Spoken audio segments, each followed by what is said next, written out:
16 years have passed since the death of Emperor Marcus Aurelius, and the Roman Empire now groans under the rule of his treacherous twin sons, Geta and Caracalla.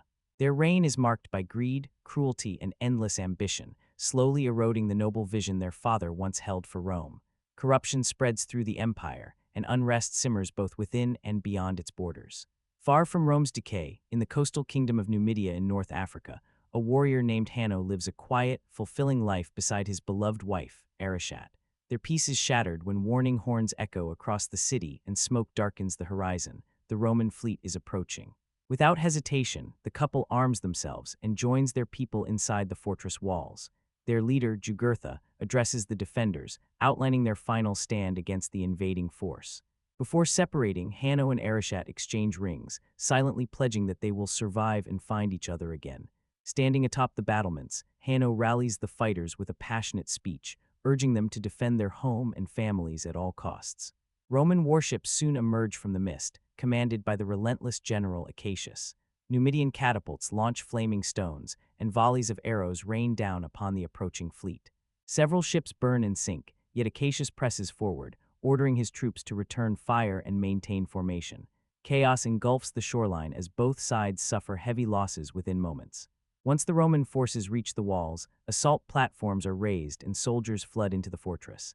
Acacius cuts through defenders with brutal efficiency, while Hanno matches him in ferocity, striking down enemy after enemy. Roman infantry advance behind locked shields, forcing the Numidians into close combat. From above, Arishat provides crucial cover with her bow, picking off Roman soldiers as they push deeper into the city. Acacius notices her deadly accuracy and commands his archers to target her position. A single arrow strikes Arishat, sending her tumbling into the sea below. Hanno witnesses her fall and, overwhelmed with grief, is struck from behind and knocked unconscious, falling into the water as well. When Hanno regains consciousness, he drags himself ashore and finds Arishat's lifeless body. Devastated, he gently removes the arrow from her chest before Roman soldiers seize him. With the battle over, Acacius claims victory for Rome. The dead are burned, and survivors are branded with hot irons, marking them as property of the empire. Hanno and the other captives are chained and loaded onto ships bound for Italy. During the voyage, Hanno tends to Jugurtha, who has been gravely wounded. Believing death is near, Jugurtha recounts how he once discovered Hanno as a child wandering alone in the desert and chose to raise him as his own. This memory triggers Hanno's own childhood recollection, how Roman soldiers destroyed his village long ago, forcing his mother to send him away to save his life. The fleet arrives at the bustling port of Ostia, where Acacius is welcomed as a conquering hero. The emperors crown him with laurels and praise his success, promising him time at home, even as they announce future campaigns toward Persia and India. The enslaved prisoners are transported to Antium, where a powerful man named Macrinus oversees gladiator operations. To test the new captives, Jugurtha, Hanno, and others are forced into a training arena. Hidden handlers provoke a pack of baboons by shooting them with darts, driving the animals into uncontrollable rage. As the beasts charge, Jugurtha drops to his knees, accepting death rather than fighting. Hanno tries desperately to reach him, but it is too late. The baboons tear Jugurtha apart. One of the enraged animals leaps onto Hanno. Using his chains, he jams them into the creature's mouth, bites into its leg, and wraps the metal around its neck, choking it to death.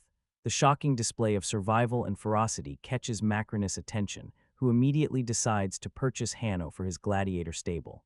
Hanno is taken to the barracks, where seasoned fighters mock him with crude animal noises. After a meager meal, the newcomers are presented to Macrinus for inspection. Hanno remains silent, refusing to speak or react. Curious about his potential, Macrinus orders his top trainer, Vigo, to test him. At first, Hanno appears overwhelmed by Vigo's strength and technique, but as the duel continues, Hanno adapts, countering strikes and revealing sharp instincts and raw power. The tide turns and Hanno ultimately defeats Vigo, proving he is far more than an ordinary slave. His path as a gladiator has begun. Following his victory, Hanno is escorted into a secluded chamber where Macrinus studies him closely. Rather than praising technique, Macrinus explains that what truly matters to him is rage, the kind of burning fury that fuels legends. He senses that Hanno carries an endless supply of it. For the first time, Hanno speaks. His voice is calm, but his words are deadly. His sole purpose in life is to kill General Acacius. Instead of recoiling, Macrinus smiles. He tells Hanno that revenge is possible, but it must be earned. Only those who survive and triumph again and again in Rome's arenas ever gain access to powerful men. If Hanno wants Acacius, he must first become a champion. Elsewhere, Acacius reunites with his wife, Lucilla, daughter of the late emperor. In private, he admits that the twin rulers disgust him and that Rome is rotting under their cruelty. Together, they quietly discuss restoring honor to the empire through rebellion. Not long after, Macrinus brings Hanno to an extravagant feast hosted by Senator Thrix. The evening's entertainment is no mere spectacle, it is an execution disguised as sport. Hanno is forced into combat against another enslaved fighter, with both men handed swords and ordered to fight until one is dead, all while the emperors observe from above. Hanno hesitates. Unwilling to murder another slave, he initially uses tables, chairs, and anything within reach to keep distance, but his opponent presses relentlessly, leaving no room for mercy. With sorrow rather than rage, Hanno delivers the fatal blow. Geta is captivated. He questions Hanno about his origins. Instead of answering directly, Hanno recites a passage of Virgil, stunning the court and revealing an unexpected education. The emperors are amused and intrigued, eager to witness him in the public games. Afterward, Macrinus reprimands Hanno for drawing attention to himself and demands to know how a slave learned such refined speech. Hanno claims he once listened to stories from a captured Roman who taught him language and poetry. Macrinus remains unconvinced but lets the matter drop. To Hanno's surprise, he is given 2 coins as payment, proof that victories have tangible rewards. He also learns that enough earnings can eventually purchase a gladiator's freedom. That same night, Lucilla and Acacius secretly gather with a small circle of senators. Acacius assures them the legions still respect him, and that with careful timing, the twins can be removed. The senators begin to believe change is possible. Days later, Hanno and the other captives are transported to Rome for the Grand Games. The towering monuments and colossal statues leave them in awe, but the starving crowds lining the streets reveal the empire's ugly reality beneath its marble surface. Before the games begin, Macrinus and Thrix agree to raise their wagers, ensuring bloodier and more spectacular contests. Inside the Colosseum, the emperors take their seats beside Lucilla and Acacius as tens of thousands chant Acacius' name. After a brief speech meant to inspire loyalty, the slaves are driven into the arena. The crowd erupts when the famed champion Glycio enters astride a massive rhinoceros. Understanding that direct force will mean instant death, Hanno quickly devises a strategy to avoid the beast's devastating charges. His plan holds at first, but everything collapses when one slave is injured and slows down. Glycio ensnares the man with boluses, and the rhinoceros impales him before the horrified crowd. Desperate, Hanno coats his hands in dust and soil. The sight triggers a memory in Lucilla of Maximus, who once entered combat the same way. Seizing the moment, Hanno flings dirt into the rhino's eyes and dives aside. Blinded and enraged, the animal slams into the wall, throwing Glycio to the ground. Though wounded, Glycio rises and charges Hanno. The two engage in a savage duel, scavenging weapons from fallen fighters. High above, Geta recalls Hanno's poetic words from the banquet, while Lucilla grows increasingly unsettled by the growing parallels she sees. When Glycio knocks Hanno to the ground, Caracalla demands his execution. Lucilla pleads for mercy. Geta gestures for Hanno to be spared. Hanno rejects the gesture. He rises, fueled by defiance rather than gratitude. In a rapid exchange, he stabs Glycio. The crowd roars for the champion's death. This time, Geta signals downward. Hanno severs Glycio's head using twin blades, sending the arena into hysterics. Afterward, Dr. Ravi treats Hanno's injuries. Elsewhere, Lucilla withdraws to her chambers shaken. The Virgil quote, "The dust ritual, the defiance." All the fragments align into a terrifying truth. Hanno is Lucius, her son. Years ago, Lucius, child of Maximus and rightful heir, was smuggled away so that enemies could never use him as a political weapon. Believing him dead had been her only comfort. Now she realizes he has returned. Overwhelmed, Lucilla breaks down in tears. She later invites Macrinus to dine with her, casually questioning him about his gladiators. Macrinus senses hidden meaning behind her curiosity. Quietly, he orders his own investigation. Soon, he uncovers a sealed truth. Lucilla once bore a son who vanished without explanation. And Macrinus now knows Hanno's true value. Whispers begin circulating through the palace that Lucilla's late husband was never truly the boy's father, as his interests lay elsewhere. When Macrinus learns of these rumors, the scattered pieces begin to align. His suspicion deepens. Hanno may be far more valuable than even he first realized. Under the cover of darkness, Lucilla slips into a concealed passageway beneath the palace and meets a senator she still trusts. The man guides her through twisting corridors until they reach the underground cells where the gladiators are held. When Lucilla steps inside Hanno's cell, both recognize each other instantly. She softly speaks his birth name, but Hanno cuts her off. He tells her that Lucius died long ago. The man standing before her is Hanno, nothing more. Lucilla pleads with him, trying to explain why she was forced to send him away as a child. Her words only fuel his rage. He demands she leave and refuses to hear another word. Shaken, Lucilla returns home and confesses everything to Acacius, revealing that their son is alive. She begs him to help save Hanno from the arena. Unknown to them, a servant listening in the shadows hears every word. The following day, Hanno trains relentlessly with the other slaves. Vigo, still harboring resentment, abruptly ends the group session and orders Hanno alone to operate the massive rowing machine used to build endurance. Hour after hour, Hanno pulls against the resistance until his palms split open. Dr. Ravi tends to his shredded hands, sharing his own story. Ravi explains that he once earned his freedom and could have returned home, but chose to remain in Rome after falling in love and building a life he could not abandon. The next spectacle transforms the Colosseum into a flooded battlefield. Full-sized ships float in the arena waters, while sharks circle beneath the surface. As the combat begins, flaming arrows streak across the sky. Fighters struck by fire tumble into the water, where the sharks tear them apart. Hanno immediately takes command of his vessel, ordering his team to row in tight formation. As they close in on an enemy ship, they snap its oars, leaving it helpless. Though men continue to die around them, Hanno's crew holds steady. Their ship slams into the immobilized vessel, splitting its hull. Hanno and his men leap aboard and overwhelm the surviving fighters in brutal close combat. When the shattered wreckage drifts near the arena wall, Hanno spots Acacius seated above. He grabs a fallen crossbow and takes aim, but another gladiator collides with him at the last second. The bolt sails wide and embeds itself between the thrones of the twin emperors. The crowd erupts, chanting Hanno's name. Later, Vigo angrily confronts him about the reckless shot. Hanno responds coolly, saying Vigo should be thankful the bolt was never meant for him. Meanwhile, the servant who overheard Lucilla's confession sells the information to Senator Threeks. When Macrinus later visits Threeks to collect his gambling profits, he instead claims ownership of Threeks' estate. In exchange for his life, Threeks offers something far more valuable: knowledge of a growing conspiracy to overthrow the emperors. The rebellion, however, is waiting until a specific gladiator can be removed from the arena alive. That same night, palace guards storm Lucilla's residence and arrest her.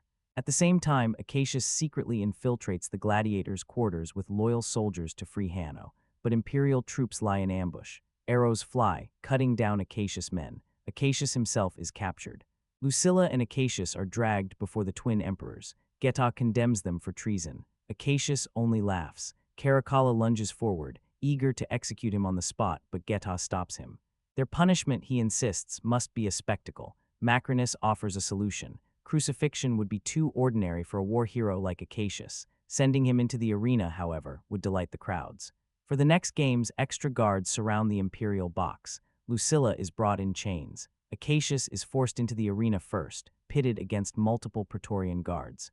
Despite suffering wound after wound, he fights with astonishing skill, cutting down each opponent one by one.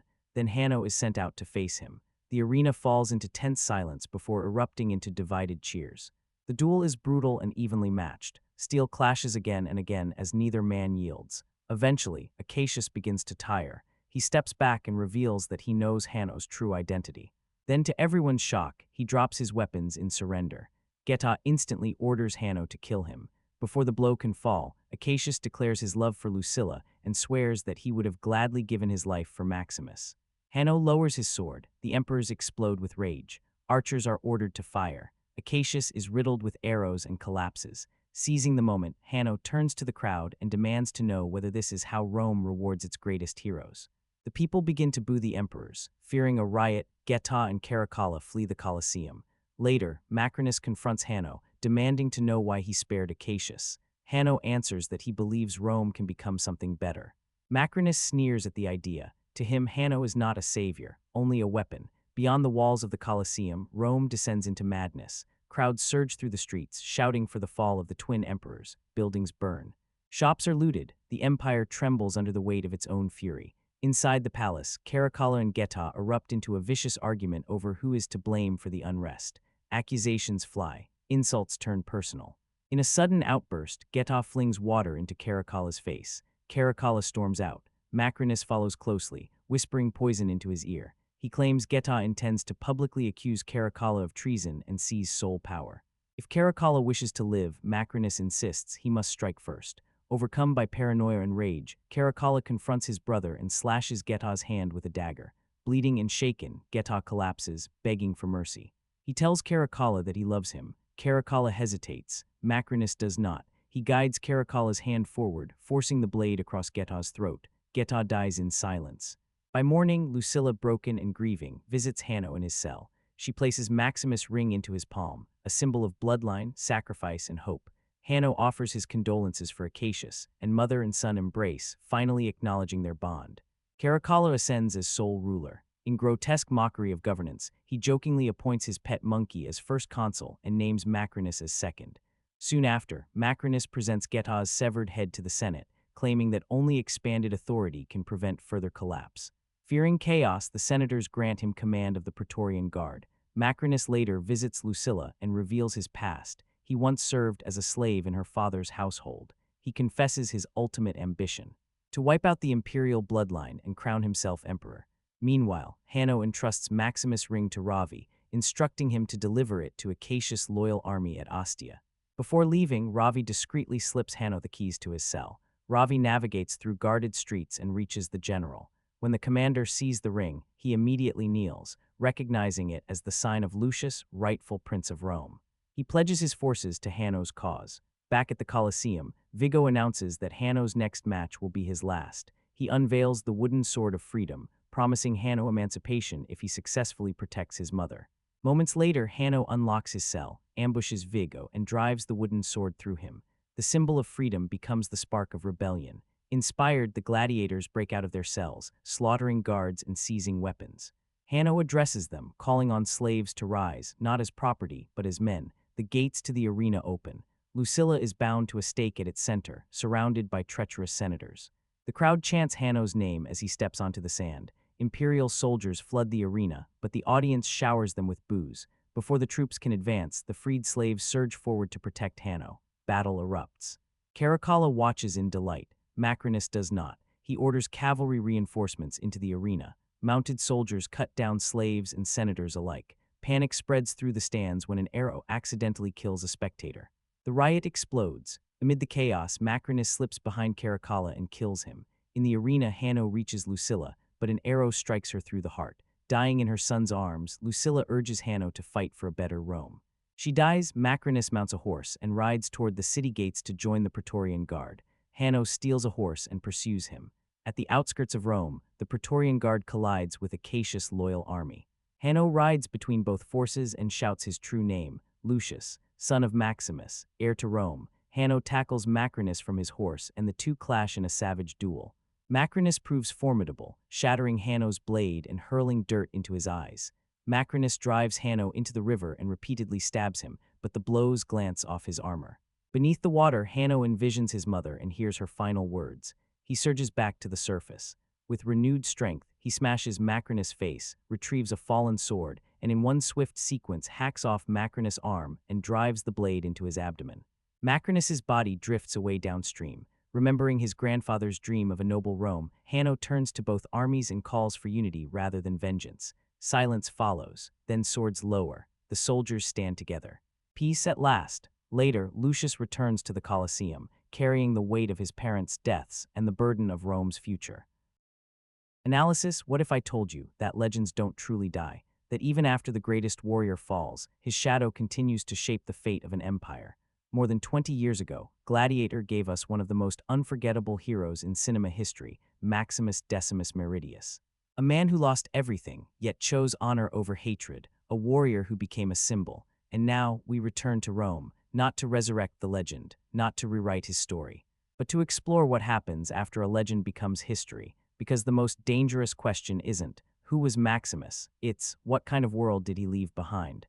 Gladiator II steps into sacred cinematic territory, a sequel to a film many consider untouchable, a sequel that risks comparison, backlash, and impossible expectations. So why make it at all?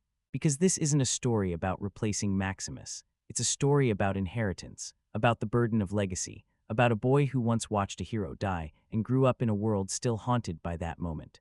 This time, the arena isn't just a place of spectacle. It's a battlefield of identity, a furnace that melts boys into weapons, a machine that turns hope into blood. Gladiator II promises massive battles, political conspiracies, and brutal survival, but beneath all that steel and sand lies something deeper. A meditation on what it means to live in the shadow of greatness.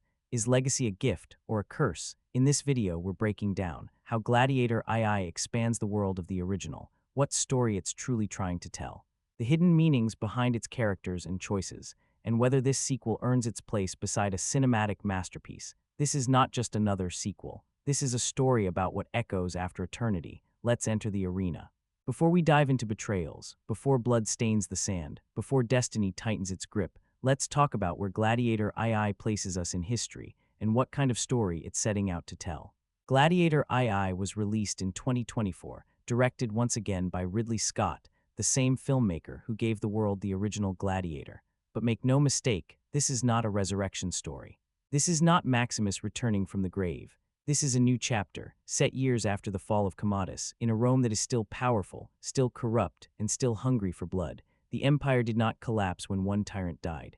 It simply replaced him. At the center of this new story is Lucius, once a child, once a witness, now a grown man living in the long shadow of a legend. Lucius is not introduced as a chosen one, not a destined savior, not a born conqueror. He is introduced as someone trying to live quietly, away from Rome, away from politics, away from the ghosts of the past. But Rome does not forget, and Rome does not forgive. When violence reaches his world, Lucius is pulled into the same brutal system that consumed Maximus: slavery, gladiatorial combat, public executions disguised as entertainment.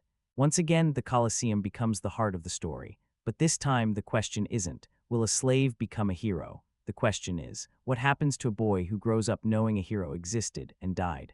Gladiator II blends massive-scale action with intimate character drama. Yes, there are colossal arena battles. Yes, there are political power struggles. Yes, there is spectacle. But at its core, this is a story about identity. About a man trying to decide, am I the son of royalty? Am I the heir to a broken empire? Or am I simply my own person? The film's premise is simple on the surface. A man is forced into the gladiator world and must fight to survive. But underneath, it's about whether a person can shape their own destiny in a civilization designed to crush individuality. You don't need to know every detail of the original Gladiator to follow this story.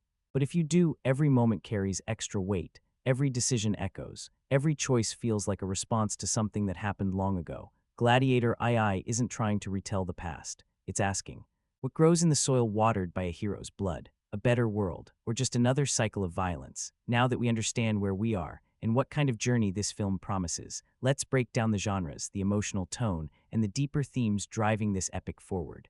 At first glance, Gladiator II looks like a familiar spectacle: swords, shields, armor, blood in the sand. But beneath the steel and spectacle, this is not just an action movie. This is not just a historical epic.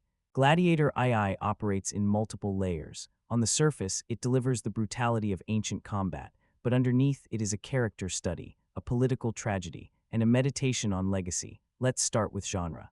Yes, Gladiator II is a historical epic. It recreates the scale of ancient Rome, the vast arenas, the endless crowds, the towering palaces of power. But it is equally a survival drama, because the central question isn't, how do I win? It's how do I stay human? Every fight Lucius enters is not just physical. It's psychological, it's moral, it's existential. The film also leans heavily into political thriller territory, backroom deals, manipulation, hidden alliances, leaders who smile in public and butcher people in private. Rome is presented not as a glorious empire, but as a sophisticated machine of exploitation. Now let's talk about themes. The first and most dominant theme, legacy. Lucius is not chasing glory. He is suffocating under history. He lives in a world that constantly reminds him a greater man existed, a braver man existed, a man who died for honor. Every step Lucius takes is measured against a ghost, and ghosts are impossible to defeat, which leads to the second theme, identity. Who are you when everyone else tells you who you should be? Is Lucius the son of royalty? The spiritual heir of Maximus, a slave, a weapon, or something else entirely? The film repeatedly places Lucius in situations where he must choose, become what Rome wants, or define himself. Then comes the theme of power. Gladiator II does not romanticize authority. Power here is rotten. Power is self-serving. Power survives by creating enemies and selling fear. Even well-intentioned figures are shown slowly bending under its weight. The message is clear: Rome doesn't corrupt people accidentally, it is designed to corrupt. Another major theme: freedom, not just physical freedom, but moral freedom, because a person can be unchained and still be owned. Lucius discovers that true captivity is not the arena, it's allowing the world to decide what kind of man you are. Emotionally, the tone of Gladiator II is darker than the original, more cynical, less hopeful. This isn't the rise of a noble warrior, it's the slow forging of a conflicted soul. Quiet moments matter as much as battles. Silences speak louder than speeches. Pain is internal before it is external. As for audience, this film isn't built primarily for children. It's designed for fans of grounded historical dramas, viewers who enjoy slow-burning character arcs, people who appreciate tragedy more than triumph. If you're expecting a non-stop action spectacle, you may be surprised. But if you're looking for a heavy, thoughtful epic, Gladiator II knows exactly what it wants to be. It isn't asking, how can we top the original? It's asking, what happens after heroism becomes mythology? And that question shapes everything that follows. Now that we understand the genres, now that we understand the emotional foundation, it's time to walk through the story itself. From the fall of a boy's peaceful life to the rise of a man shaped by Rome, Lucius does not grow up dreaming of Rome. He grows up running from it, far from marble palaces, far from cheering crowds, far from the empire that killed his mother and turned a hero into a corpse. He lives in a quiet land beyond Rome's borders, a simple life, hard but free. He hunts, he works, he survives, but freedom in this world is fragile.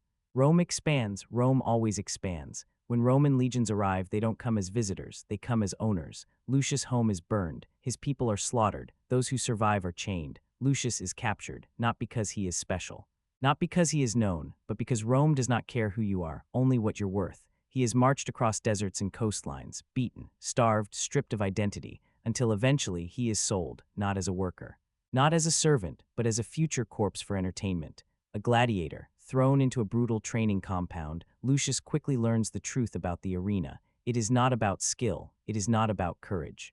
It is about obedience. Fight when ordered, die when entertaining. The trainers don't teach honor, they teach efficiency, how to kill fast, how to bleed quietly, how to survive long enough to be useful. Lucius refuses to stand out, at first.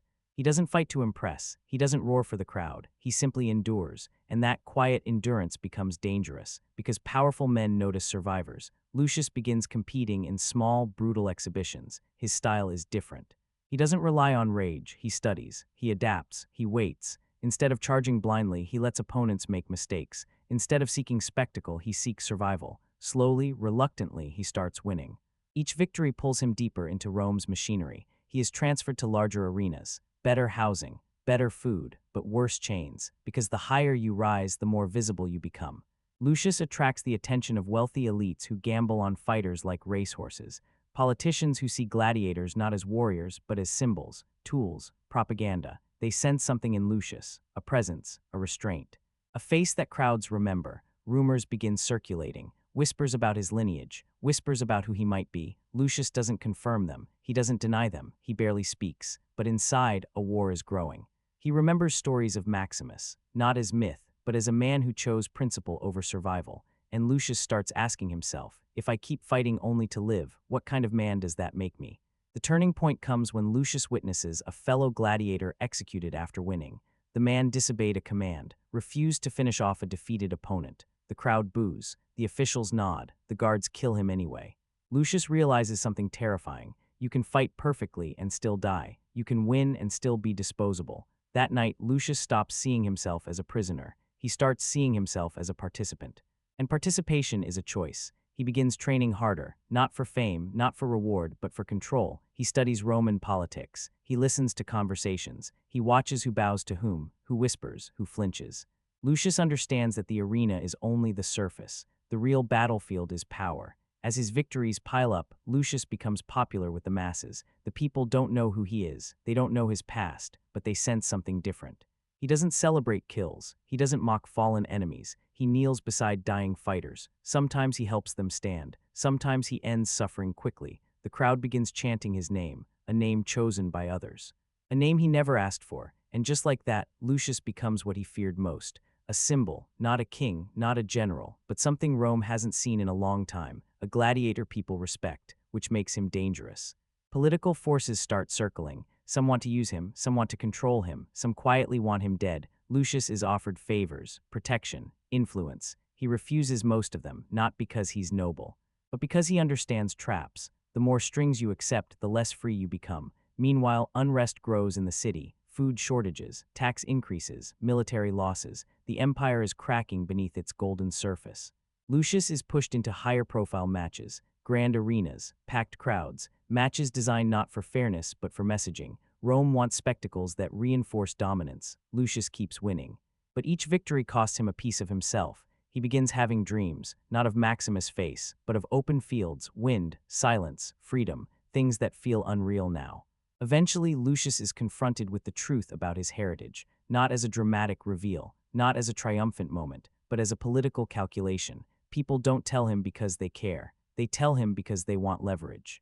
Lucius realizes something brutal. To Rome, he is not a man. He is a possibility, a tool, a narrative waiting to be shaped. This is the moment Lucius stops trying to escape the system and starts thinking about breaking it.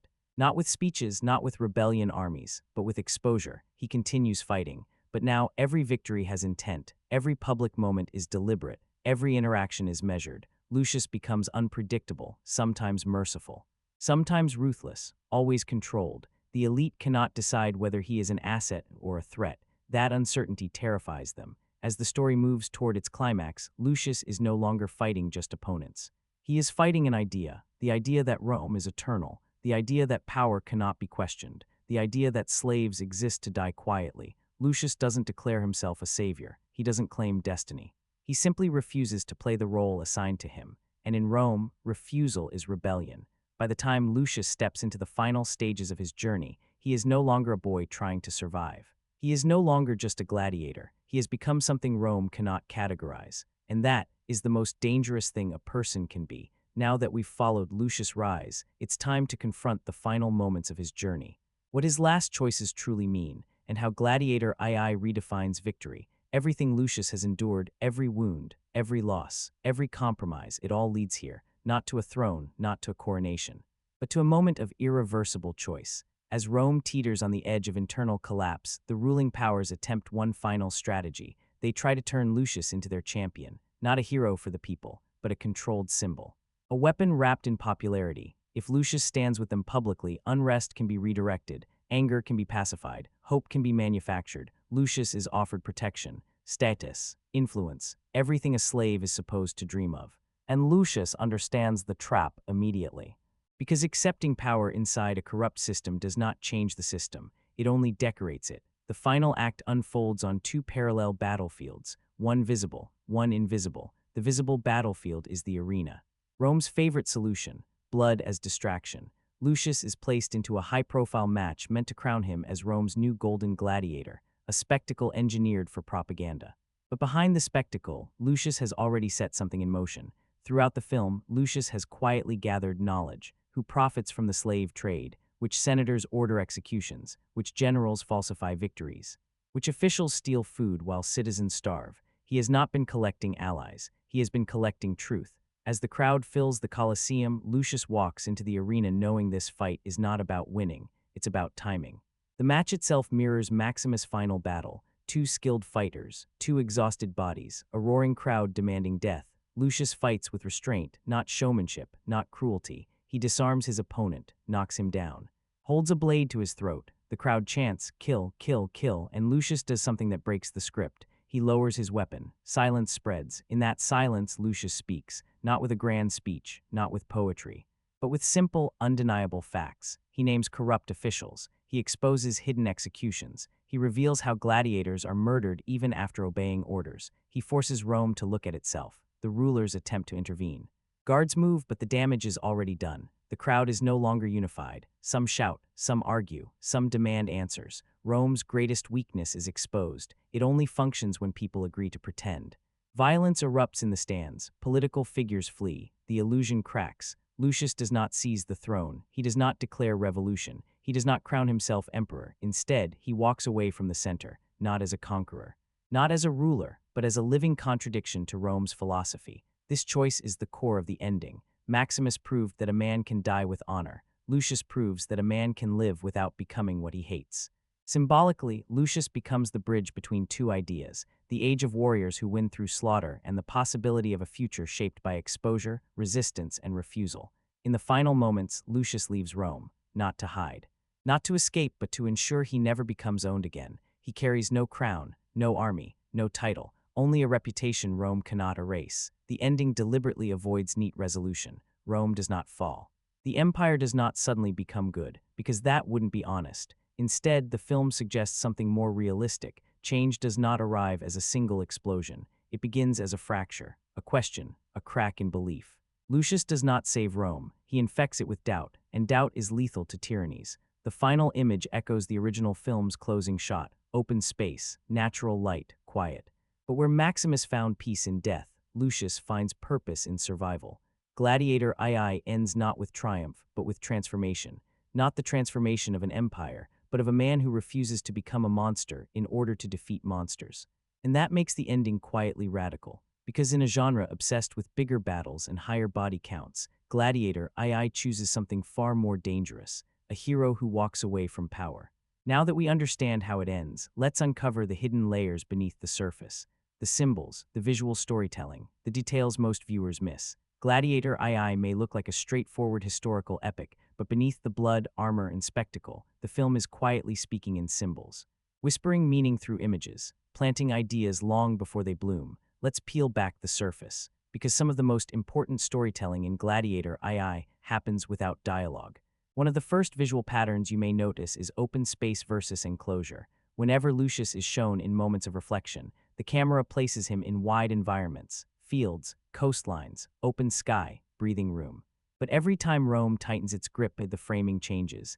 Narrow corridors, low ceilings, crowded chambers, bars, chains, walls. This visual contrast reinforces a core idea: freedom is not just physical, it is spatial. Rome is literally filmed as a cage. Another recurring detail lies in Lucius' fighting style. Early in the film, Lucius fights defensively: minimal movement, short strikes, pure survival. As the story progresses, his movements subtly evolve. He begins using controlled aggression, calculated counters, economical strikes. This mirrors Maximus' style from the original film, but it is never an imitation. It's a progression. Lucius is not becoming Maximus. He is unconsciously arriving at similar conclusions: efficiency over cruelty, purpose over rage. Look closely at Lucius' armor. It never becomes ornate. No golden masks, no elaborate crests. Even as he rises in popularity, his gear remains simple, functional, worn. This is deliberate. Rome decorates champions. Lucius refuses decoration. He does not want to look like property. Names also carry heavy symbolism. Lucius is repeatedly given nicknames by promoters, crowd-friendly titles, marketable identities, but he rarely responds to them. The film constantly shows a disconnect between what Rome calls him and who he believes he is. Names represent ownership. Silence becomes resistance. One powerful visual motif involves hands: hands bound in chains, hands gripping swords, hands releasing weapons, hands reaching out to fallen opponents. Hands are framed in close-up during crucial moments, because hands represent choice, not destiny, not prophecy, choice. The arena gates themselves are symbolic. Every time Lucius walks toward them, the sound design emphasizes heavy grinding metal. Like industrial machinery, the arena isn't presented as architecture. It's presented as a mouth, Rome consuming bodies. Crowds are rarely shown as individuals. They appear as waves, masses, a single organism. Faces blur together. This emphasizes how easily collective morality dissolves. People don't feel guilty. Crowds do. A subtle but important detail: Lucius is almost never shown enjoying victory. No raised arms, no celebration, no victory pose. When he wins, the camera usually cuts to his face in silence, processing, not celebrating, because for Lucius, survival is not success, it is postponement. Several background conversations hint at political fractures long before they explode.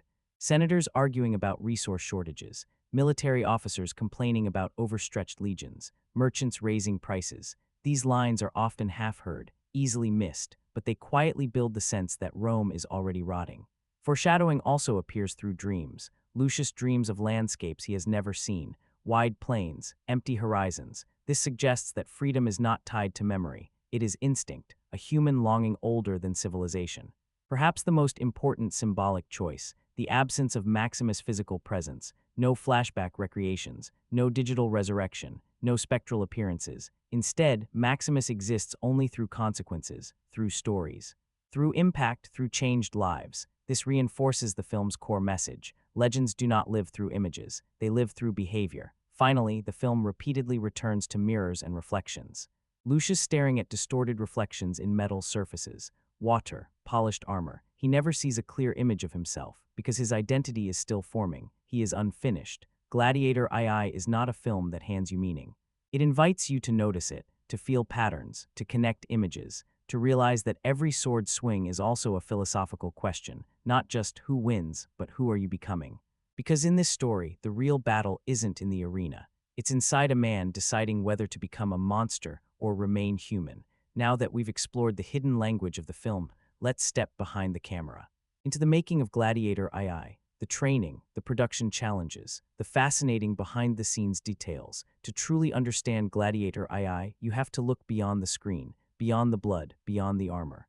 Because some of the most impressive battles didn't happen in the arena, they happened during production. This sequel was not rushed, it was not casually assembled. It existed in development limbo for years, multiple script versions, multiple conceptual approaches. The central question filmmakers kept returning to was simple. How do you continue a story whose hero already had a perfect ending? The answer they eventually embraced: don't continue the hero.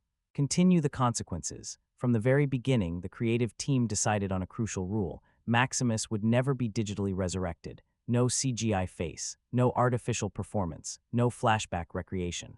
They wanted the legacy to feel organic, earned, human, not manufactured. That decision alone shaped the entire direction of the film. Now let's talk about physical preparation. The cast underwent months of intensive training, sword combat, shield drills, hand-to-hand fighting, endurance conditioning, not just to look convincing, but to move convincingly. You can fake muscles. You cannot fake muscle memory. Actors were trained to fight until exhaustion. Because tired fighters move differently. They make mistakes. They breathe harder. They drop their guard. And Gladiator II wanted that imperfection. The goal wasn't beauty. The goal was strain. One interesting detail: many gladiator sequences were choreographed to appear messy. Missed strikes, sloppy recoveries, unbalanced footwork. This was intentional. Perfect choreography looks like dance. Gladiator combat was never dance. It was panic with weapons. Another major commitment involved practical environments. Massive arena sections were physically built. Real sand, real stone, real elevation. Actors weren't standing on green platforms imagining crowds. They were surrounded by tangible space. This helps performance in subtle ways. When an actor feels the height, the drop, the echo, fear becomes easier to access. While visual effects are used, they are mostly reserved for scale.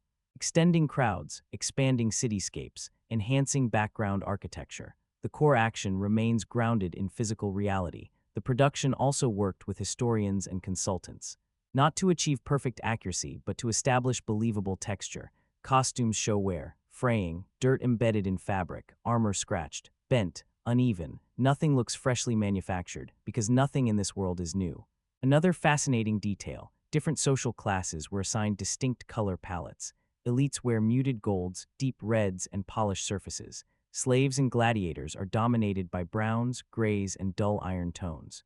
As Lucius rises, his environment changes, but his personal palette does not, visually reinforcing his internal resistance to assimilation. Several intense sequences required night shoots in harsh conditions, cold temperatures, wind, rain. Actors performed while physically uncomfortable, not for publicity, not for bragging rights, but because discomfort leaks into performance. You can see it in posture, in breathing, in tension. The film's sound design also deserves attention.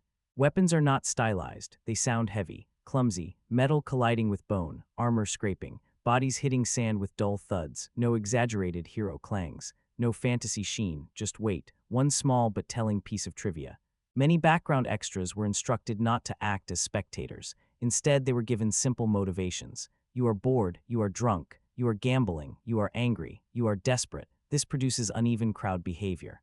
Some cheer, some stare blankly, some look away, because real crowds are not synchronized. The film's creators also deliberately avoided overusing iconic lines from the original. No constant callbacks, no forced quotations. Respect without imitation. Finally, the runtime was carefully shaped. Early cuts were reportedly longer, but scenes were trimmed to maintain narrative momentum, not to make the story simpler, but to keep Lucius' emotional arc clear. Every scene had to justify its existence. Either it moves the plot, or it changes Lucius. If it does neither, it goes. All of these choices point to one conclusion: Gladiator II was not made as a cash grab. It was made as a thoughtful extension, a risky one, an ambitious one, but a sincere one. Now that we understand how the film was built, it's time to place it in context. How does it compare to the original, to similar epics? To rivals within the genre, every sequel lives under a shadow, but Gladiator II lives under a mountain, because it isn't just following a successful film, it's following a cultural landmark. So the real question isn't, is Gladiator II better than Gladiator? Because that comparison is almost unfair. The real question is, what kind of sequel did it choose to be? The original Gladiator is a revenge-driven myth, simple, direct, emotionally explosive. A man loses everything and spends the rest of the film walking toward vengeance. Gladiator II takes a very different approach. It's not fueled by rage, it's fueled by disillusionment. Instead of asking, "Who killed my family?" it asks, "Why does this system keep creating victims?" The first film is about personal justice. The second is about systemic rot. Where Gladiator gives us a warrior who becomes a symbol, Gladiator II gives us a symbol who does not want to be one. Maximus moves toward destiny. Lucius resists it. That alone separates the two films philosophically. Now let's look at genre relatives. Gladiator II shares DNA with films like Kingdom of Heaven, Troy, and The Last Duel. All three explore large historical backdrops, but focus on individual moral struggle. However, Gladiator II is quieter than Troy, less romantic than Kingdom of Heaven, more introspective than most modern epics. It leans closer to tragic character study than adventure spectacle. In terms of scale, Gladiator II absolutely delivers. Huge arenas, massive crowds, elaborate production design, but where it differs from many modern blockbusters is restraint. It doesn't escalate into absurdity. No world-ending stakes, no impossible superhuman feats. Pain matters, wounds matter, fatigue matters. That grounded approach aligns it more with older epics than contemporary action cinema. Now let's talk about where Gladiator II improves on the original. It expands Rome. The first film mostly shows Rome through the lens of Commodus' reign and the arena. The sequel shows multiple layers, political backrooms, economic pressure, social unrest, military strain. Rome feels less like a stage and more like a collapsing organism. Gladiator II also deepens the moral conversation. The original presents a clear villain, a clear tyrant, a clear moral axis. The sequel blurs those lines. Power is not located in one person, it's distributed, which feels more realistic, but that realism comes with trade-offs.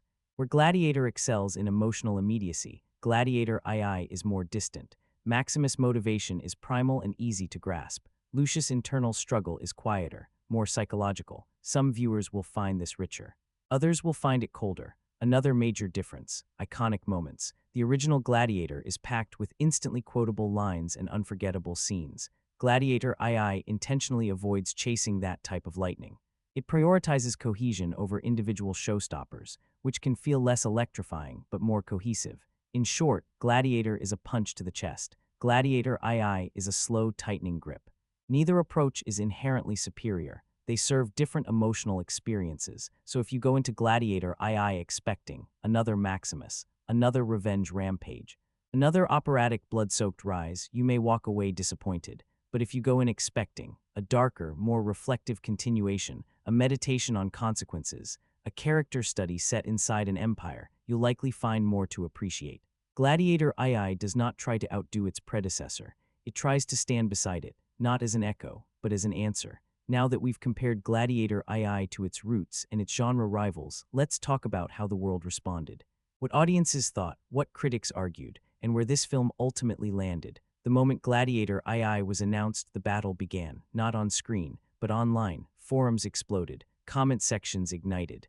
Some fans were excited, others were offended. Many asked the same question: why touch something that was already perfect? By the time the film released, it wasn't just facing critics, it was facing nostalgia, and nostalgia is ruthless. Let's start with audience reaction. A large portion of viewers walked in expecting another Maximus, another revenge-fueled bloodbath, another operatic rise and fall story. Those viewers often left divided. Some appreciated the darker, more thoughtful direction. Others felt emotionally disconnected. Many described Gladiator II as slower, heavier, more contemplative, which for some was a strength and for others a weakness. Interestingly, a consistent pattern emerged. Viewers who revisited the original Gladiator shortly before watching the sequel tended to be harsher. viewers who approached Gladiator II as its own story tended to be more receptive. Because Gladiator II is not designed to recreate a feeling, it's designed to explore a consequence. Now let's talk about critics. Critical response leaned toward cautious respect, praise focused on production design, cinematography, scale, performances, and thematic ambition. Many critics highlighted the film's willingness to avoid fan service. They saw restraint as a virtue. However, criticism centered around pacing issues in the middle section, a lack of instantly iconic moments, and the unavoidable comparison to a beloved classic. Some critics called it an unnecessary sequel, but a well-crafted one, which sounds like an insult but is actually complicated praise. Because unnecessary does not mean incompetent. It means the original story did not demand continuation, yet the sequel still found something meaningful to say. So where does that leave Gladiator II?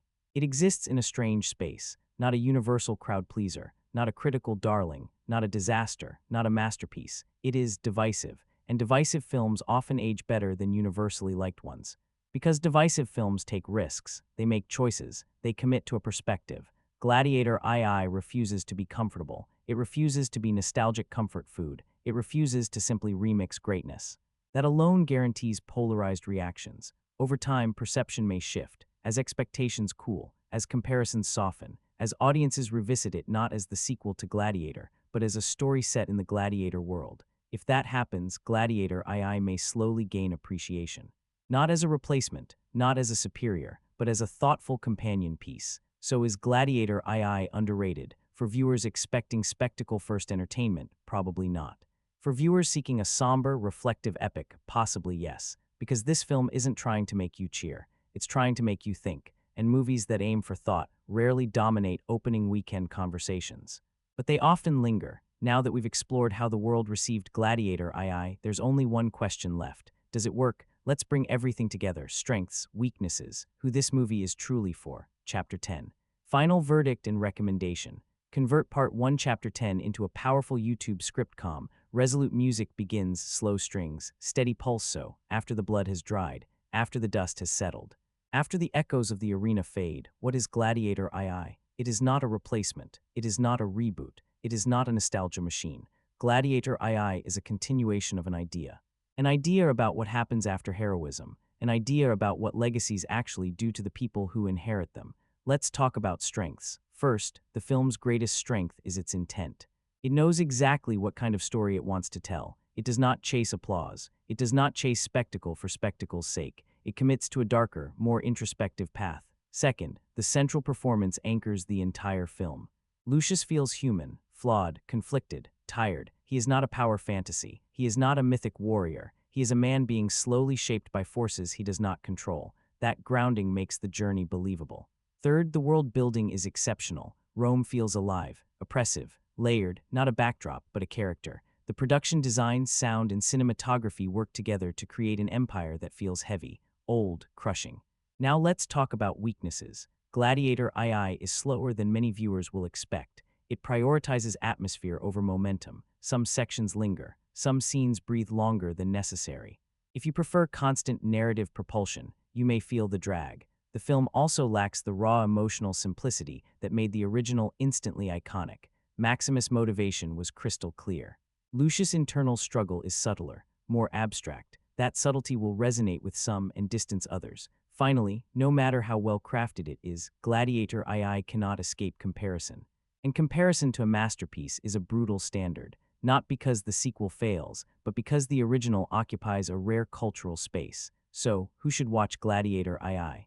If you love historical epics with depth, if you appreciate character-driven tragedies, if you enjoy slow-burn storytelling, this film is for you. If you're seeking a loud, fast, crowd-pleasing action spectacle, you may walk away underwhelmed. And that's okay, because Gladiator II is not trying to satisfy everyone. It is trying to be honest. Honest about power, honest about legacy, honest about how violence shapes generations. So here is the final truth. Gladiator II does not aim to surpass Gladiator. It does not try to outshine Maximus. It stands beside him, as a quieter voice, a darker reflection, a question rather than an answer. And sometimes the most powerful stories are not the ones that roar, but the ones that linger. Final recommendation: approach Gladiator II not as a sequel, but as a meditation, not as a spectacle, but as a character study. Do that, and you may discover a film that stays with you far longer than you expected. If you enjoyed this deep dive, consider subscribing for more cinematic breakdowns, hidden meanings, and storytelling analysis.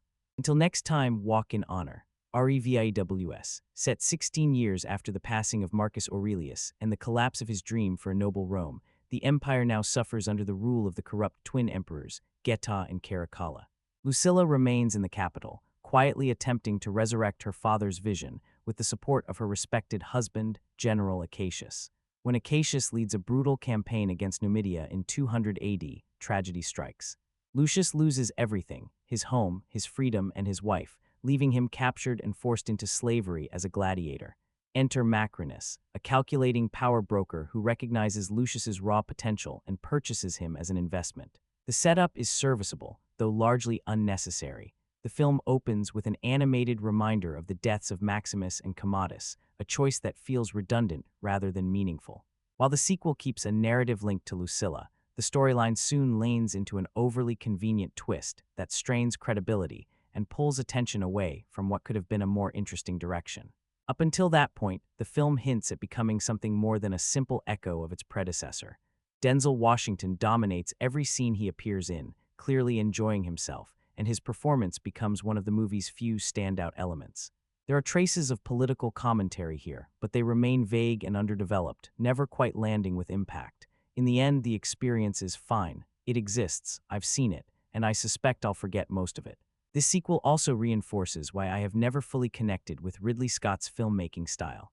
Even the original film didn't resonate deeply with me. Its historical liberties, black and white moral outlook, and prioritization of spectacle over narrative coherence were always apparent. Still, the casting was its greatest strength. My main motivation for watching this installment was Paul Mescal. I admire his understated presence and the way he often portrays ordinary men searching for purpose rather than flawless heroes.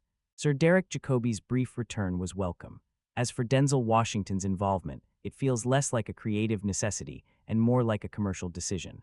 Much like Scott's recent historical outings, the emphasis here seems squarely on visuals rather than storytelling or authenticity. The film isn't exactly a disappointment. It simply embodies excess designed to impress a broad audience. A highly stylized, fictional version of Rome, and for many viewers, that may be enough. If any movie truly never required a sequel, it was Gladiator. Some stories are complete as they are. This follow-up isn't terrible, but it isn't compelling either. The bigger question is, why does it exist? Is Hollywood so creatively depleted that it must endlessly revisit the past? Are we eventually getting Titanic 3 or high school-aged slasher reboots? One undeniable positive is Washington's wonderfully exaggerated performance. It's theatrical, bold, and often entertaining. Jacobi, though briefly present, remains excellent. However, two major issues hold the film back. First, it desperately tries to measure itself against a far superior predecessor, and almost every element suffers by comparison. Second, Paul Mescal lacks the commanding presence needed for a role of this scale. He's capable, but Russell Crowe brought an intensity and gravitas that simply isn't matched here. And then there are the sharks. Yes, sharks. A moment that perfectly symbolizes how fabricated and fantasy-driven this sequel feels. The original felt like myth rooted in history. This feels like a late-night idea scribbled onto a napkin. It's worth watching, just manage your expectations. I attended a Saturday night screening in Cardiff. 6 people were in the theater. A nearby showing of Wicked was sold out. That contrast says a lot. If you've seen the first film, this sequel will gently remind you of its key emotional beats. Even if you don't remember every detail, the movie is forgiving in that sense. It aims to entertain first and foremost. Our new protagonist clearly struggles with anger, and perhaps that's intentional. For someone constantly forced into combat, fury becomes both a curse and a weapon. Some viewers label this a direct copy of the original. I don't entirely agree. It doesn't offer much that feels new, but it also avoids being a carbon copy. The scope is surprisingly limited for a Roman Empire story. We don't explore much of the wider world. Still, this smaller focus benefits character interactions, especially with a mix of new faces and one returning figure from decades past. Ask me to pick a standout, and I'll choose Denzel Washington without hesitation. He towers over the film in presence and energy. Be warned, the movie is extremely violent. Expect graphic combat, heavy bloodshed, and frequent death. No nudity, but plenty of brutality. Despite its lengthy runtime of roughly 2.5 hours, the pacing remains fairly brisk. If you're seeking an action-heavy sword and sandals spectacle packed with battles, schemes, betrayals, and operatic drama, this delivers. It may not be a beloved child, but it's a distant relative that's acceptable to welcome back. 16 years after the passing of Marcus Aurelius, the once noble dream of Rome has faded into distant memory. The empire now groans under the rule of twin brothers, Geta and Caracalla, two decadent and unstable emperors whose hunger for power fuels corruption, cruelty, and chaos across Roman lands. Their reign feels less like governance and more like a spreading sickness, infecting every corner of the empire. Far from the heart of Rome, Aurelius's grandson, Lucius Verus Aurelius, lives in exile under the name Hanno. He has built a quiet life in Numidia with his wife, Arichat, hoping to escape the violent legacy of his bloodline. That fragile peace shatters when Roman forces, led by the formidable general Acacius, invade the region. The city falls, Lucius's wife is killed by an arrow, and his people are slaughtered. What remains of his world collapses in a single, brutal moment. Captured and sold into slavery, Lucius is dragged back toward the empire that destroyed him. Fate delivers him into the brutal world of the Colosseum, where survival depends on bloodshed and spectacle. As he is molded into a fearsome gladiator, Lucius is forced to confront his buried identity and rediscover the legacy of his grandfather. Haunted by loss and driven by rage, he begins a journey not only of revenge, but of purpose, seeking to restore honor and dignity to a Rome that has lost its soul. This sequel functions as a direct continuation of the original Gladiator's spirit, carefully weaving familiar themes of honor, sacrifice, and resistance into a new generational story. It respects the foundations laid by the earlier film while introducing fresh conflicts and characters, creating a narrative that feels both nostalgic and renewed. The action is frequently spectacular. Battles are staged with scale and intensity, ranging from the opening siege in Numidia to thunderous arena confrontations. Massive war machines, roaring crowds, naval set pieces, and savage close quarters combat all contribute to a sense of relentless momentum. These sequences are not merely noisy showcases, they often carry emotional weight, reflecting Lucius's internal struggle as much as his physical one. Performances across the board are strong. Paul Mescal brings a raw, simmering intensity to Lucius, portraying a man torn between grief and destiny. Pedro Pascal delivers a commanding presence as General Acacius, balancing military authority with underlying complexity.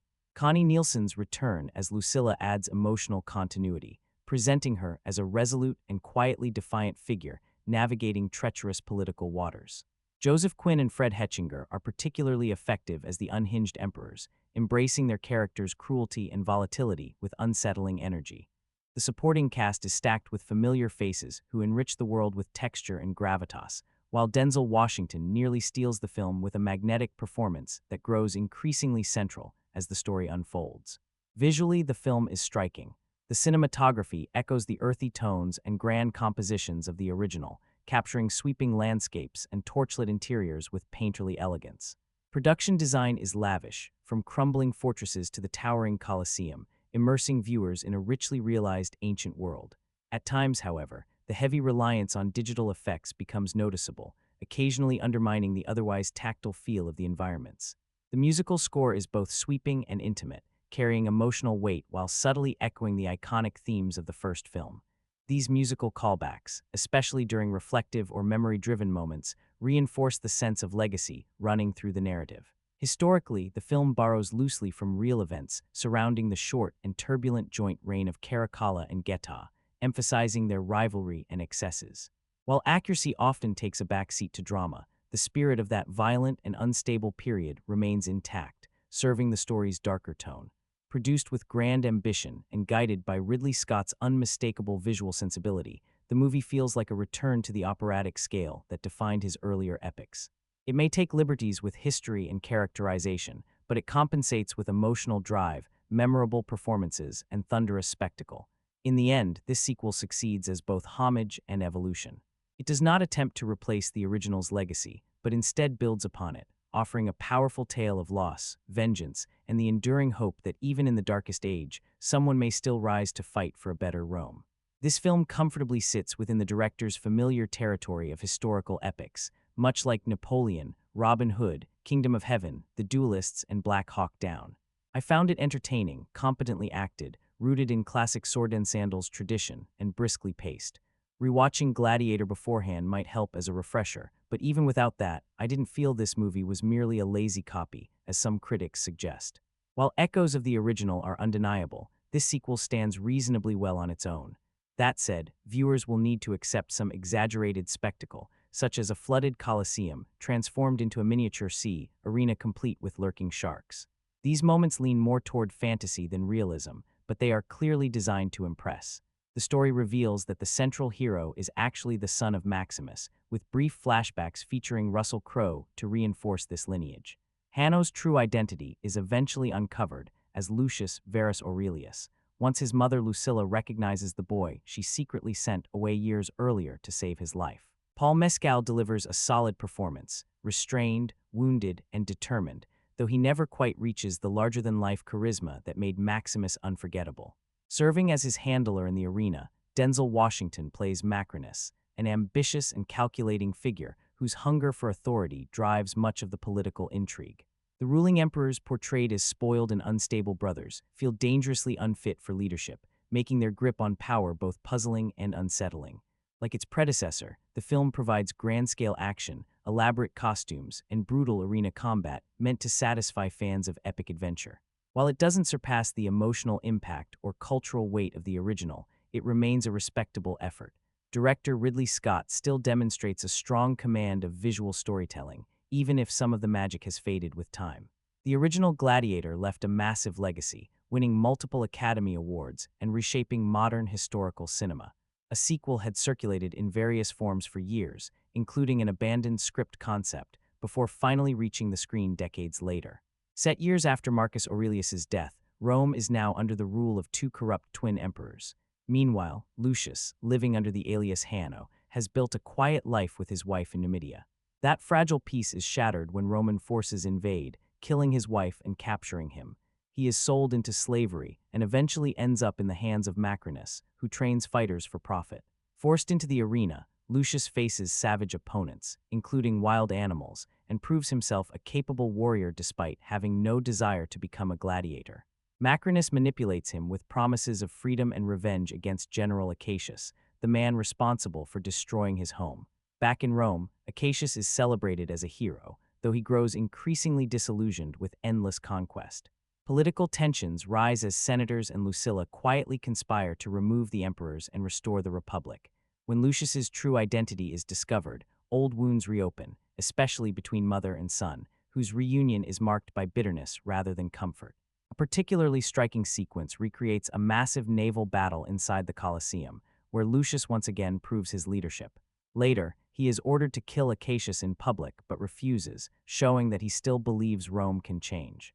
The emperors have Acacius executed anyway, sparking unrest among the people. Behind the scenes, Macrinus reveals his true motive, vengeance. Once a slave under Marcus Aurelius, he now intends to dismantle the ruling dynasty and claim the throne himself. Overall, the film combines revenge, political intrigue, and spectacle into a familiar but serviceable continuation of a beloved story. It may not redefine the genre, but it offers enough action, drama, and visual grandeur to make it worth watching for fans of historical epics. Macrinus quietly steers Caracalla toward murdering his own brother, Geta, then pushes events further when Caracalla humiliates the Senate by appointing his pet monkey to a political post. Sensing opportunity, Macrinus persuades the Senate that Caracalla must be removed from power. He then orchestrates a cruel spectacle in the Colosseum, using Lucilla as bait while her son Lucius is forced to defend her against waves of attackers. The expectation is that both will die, sparking unrest that allows the Senate to justify executing Caracalla and restoring order. Instead, Lucius and Lucilla survive and turn the tables. Lucilla finally reveals that Lucius is the son of Maximus and gives him her father's ring, once owned by the general Acacius and engraved with Maximus's name. Lucius sends Ravi to seek help from Acacius's forces camped beyond Rome. Lucilla and her fellow conspirators are dragged into the arena. Equipped with Maximus's armor and sword, Lucius inspires the enslaved gladiators to rise up, defend Lucilla, and strike back at their captors. Chaos erupts. Gracchus falls in the fighting, while Macrinus personally kills both Lucilla and Caracalla. As Rome descends into turmoil, Macrinus escapes, with Lucius chasing him out of the city. Outside Rome, the two opposing armies face off. To prevent a full-scale war, Lucius challenges Macrinus to single combat. Though Macrinus initially dominates, Lucius draws strength from memories of his mother and ultimately drives a blade into his enemy in the river. He then declares his lineage to the Praetorian Guard as the rightful heir and convinces them to grant him passage back into Rome. The story closes with Lucius mourning both parents inside the Colosseum. The supporting cast adds color, with memorable turns from actors playing figures like Tegula, the flamboyant master of ceremonies, Jubartha, and Darius. The lead actor portraying Lucius looks physically imposing and committed, while the performer playing Macrinus often commands attention as the ambitious puppet master. The general Acacius is convincingly cold and severe. Technically, the film delivers. The opening siege is rousing, and although CGI animals such as monkeys and sharks stretch credibility, they leave a visual impression. Some dialogue leans heavily on familiar franchise echoes, but strong production design, costumes, and large-scale action sequences give the film the feel of a grand historical spectacle. Its awards recognition for costumes, sound, and visual effects feels deserved. Set 16 years after the death of Maximus, Rome is now ruled by unstable twin emperors who continue conquering lands through their loyal general. During one such campaign, Lucius's home is destroyed, his wife is killed, and he is sold into slavery under Macrinus, eventually finding himself in the Colosseum. From there, the film largely follows a familiar path. It plays like a polished remix of the original story, borrowing heavily from classic Gladiator tales. This predictability became my biggest hurdle. The narrative unfolds in episodic chunks, weighed down by excessive exposition. While the lead actor works hard, his performance feels emotionally restrained, especially once a rather unlikely family connection becomes central to the plot. A returning senator from the original film appears briefly, but his presence doesn't add much. The most entertaining performances come from the unhinged emperor and his equally bizarre sibling, whose decadent behavior injects some much-needed energy. Macrinus, though well-acted, suffers from thin characterization, as do most of the supporting players. The film never fully captures the depravity or danger of imperial Rome in a way that feels truly unsettling. Like other historical epics from this director, the battle scenes are expertly staged and visually striking. Arena combat, charging beasts, and massive crowds all look impressive. Unfortunately, shallow character work and a lightweight plot make it difficult to stay emotionally invested over the lengthy runtime. The film undeniably benefits from a big screen, where its visuals shine. Even so, I left disappointed. So was a sequel to the original Gladiator classic necessary? Technically, no film is ever necessary. The better question is whether this was a worthwhile idea. For me, the answer is no. I respected the craftsmanship and the performances, but I never truly cared about the characters or their fates. Despite its polish and scale, the movie feels hollow at its core. I'll be honest, at several points I realized I simply didn't care what was coming next. For me, that's a bad sign, and it ultimately made this feel like a film that never truly needed to exist. I watched Gladiator II in theaters last night, and the story centers on Lucius, a man whose home is overtaken by Roman forces, leading to his capture and eventual enslavement. He is pushed into the brutal world of arena combat, where his suffering is repurposed as propaganda meant to inspire and distract the masses. Along the way, long-buried history resurfaces, political fractures widen, and the possibility of Rome's collapse begins to simmer beneath the spectacle. On paper, the setup is solid, the cast is stacked, the director is a legend, and the production scale is massive. The combat scenes are often impressive, loaded with severed limbs, heavy impacts, and densely realized environments that place you squarely inside the chaos. The costumes and sets do much of the heavy lifting, successfully transporting viewers into an ancient world that feels vast and imposing. Denzel Washington, in particular, brings a sly energy to his role, injecting charisma and unpredictability into nearly every scene he appears in. Yet the film constantly trips over its own desire to lean on nostalgia. It wants so badly to remind you of its predecessor that it rarely stands confidently on its own. Some returning character threads feel awkwardly wedged into the narrative, disrupting pacing rather than enriching it. Instead of deepening the emotional core, these moments often pull focus away from Lucius' journey. Visually, the movie continues a frustrating modern trend, a muted, washed-out color palette that drains vibrancy from what should be a richly textured world. Despite having access to advanced CGI and massive budgets, filmmakers keep opting for desaturated, sepia-heavy visuals that flatten the image. This film is no exception. The result is technically polished, yet aesthetically lifeless. The arena sequences escalate into outright absurdity. Audiences are treated to massive enraged primates, a rhinoceros used like a warhorse, and even a naval-style battle inside a flooded coliseum filled with sharks. Taken as exaggerated fantasy spectacle, these moments can be entertaining in a comic book sense. The problem is that the rest of the film insists on grounding itself in solemn drama, following a timeline and emotional tone inherited from the original movie. This clash creates tonal whiplash, one moment cartoonishly over the top, the next deeply serious. If you approach the movie as a mythic fable rather than a historical epic, there is enjoyment to be found. The director clearly still knows how to stage large-scale action, and the battle scenes are visceral, thunderous, and often striking. However, Paul Mescal faces an uphill battle, stepping into the shadow of an iconic predecessor. While he delivers a respectable performance, his presence never quite dominates the screen in the way required to anchor a film of this scale. Will most viewers be entertained? Probably, depending on expectations. If you avoid comparing it to the original and don't demand too much depth, there's enough spectacle here to justify a watch. Personally, my expectations were already buried. The concept of making a sequel to a film that ended so definitively felt misguided from the start. Learning about the tortured development process and the numerous rejected story ideas only reinforced my skepticism. Many of the proposed concepts sounded like empty attempts to cash in on brand recognition rather than genuine creative inspiration. Add to that the director's uneven recent track record, and optimism was in short supply.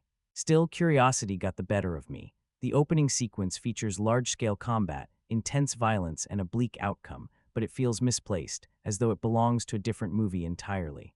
The violence throughout often feels excessive and blunt, lacking the restraint that once gave similar scenes emotional weight. Instead of building tension, the film frequently opts for sheer volume and intensity, which can become numbing. To its credit, the movie is undeniably glossy. Many digital effects look impressive, though others, especially those involving animals, veer into uncanny territory and occasionally resemble made-for-TV creature features. Time will tell how well this imagery holds up. In the end, Gladiator II is a strange hybrid, part nostalgic sequel, part oversized spectacle, part uneven drama. It has moments of excitement and flashes of craftsmanship, but it never justifies its own existence. I walked away feeling mildly entertained, but also convinced that this story didn't need to be told. And perhaps that's the biggest disappointment of all. The costume work is strikingly elegant, and the hairstyling and makeup deserve equal praise. The shooting locations are breathtaking, while the sets overflow with visual richness, complemented by thoughtfully chosen props. Practical stunts and tangible effects are always a pleasure, and they're put to good use here. The visuals are sharp and pristine, matched by clear, powerful sound design. John Matheson's cinematography once again stands out, with lighting choices that feel deliberate and carefully controlled. As for Harry Gregson Williams' score, while I normally hold his work in high regard, this particular composition feels serviceable rather than memorable, though it still fits the mood of most scenes. However, one of my earliest and strongest impressions, within the first 30 minutes, was how strangely lifeless the initial meeting between General Acacius and the twin emperors feels. Acacius appears worn down and barely conceals his disdain, while the brothers are portrayed as power-hungry figures who revel in violence, yet seem jaded by the excess they already command. These are compelling ideas on paper, but the execution lacks spark. The direction and performances in this moment feel muted, as if the scene were simply reciting information rather than dramatizing it. The emotional intent is clear, but it never truly lands. Unfortunately, this issue quickly becomes emblematic of the film as a whole. To be fair, the story concept developed by Peter Craig and David Scarpa contains strong bones. The links to the original film are comparatively light, and in many cases, the narrative doesn't strictly need its characters to be related to earlier ones or to revisit familiar faces. Still, as a continuation, there is evident care in how the sequel attempts to honor its predecessor. More importantly, the film once again explores Rome as a symbol of power, decay, political rot, and moral collapse, ideas that easily echo modern society. The empire expands under the banner of prosperity, yet ordinary people grow increasingly disillusioned by leaders consumed with greed and cruelty. From this thematic base emerges a familiar arc. A man of lowly beginnings rises through suffering, becomes a gladiator, earns renown, and ultimately grows into a figure of influence, while others quietly work to free Rome from its true poison, corruption embodied in very specific individuals.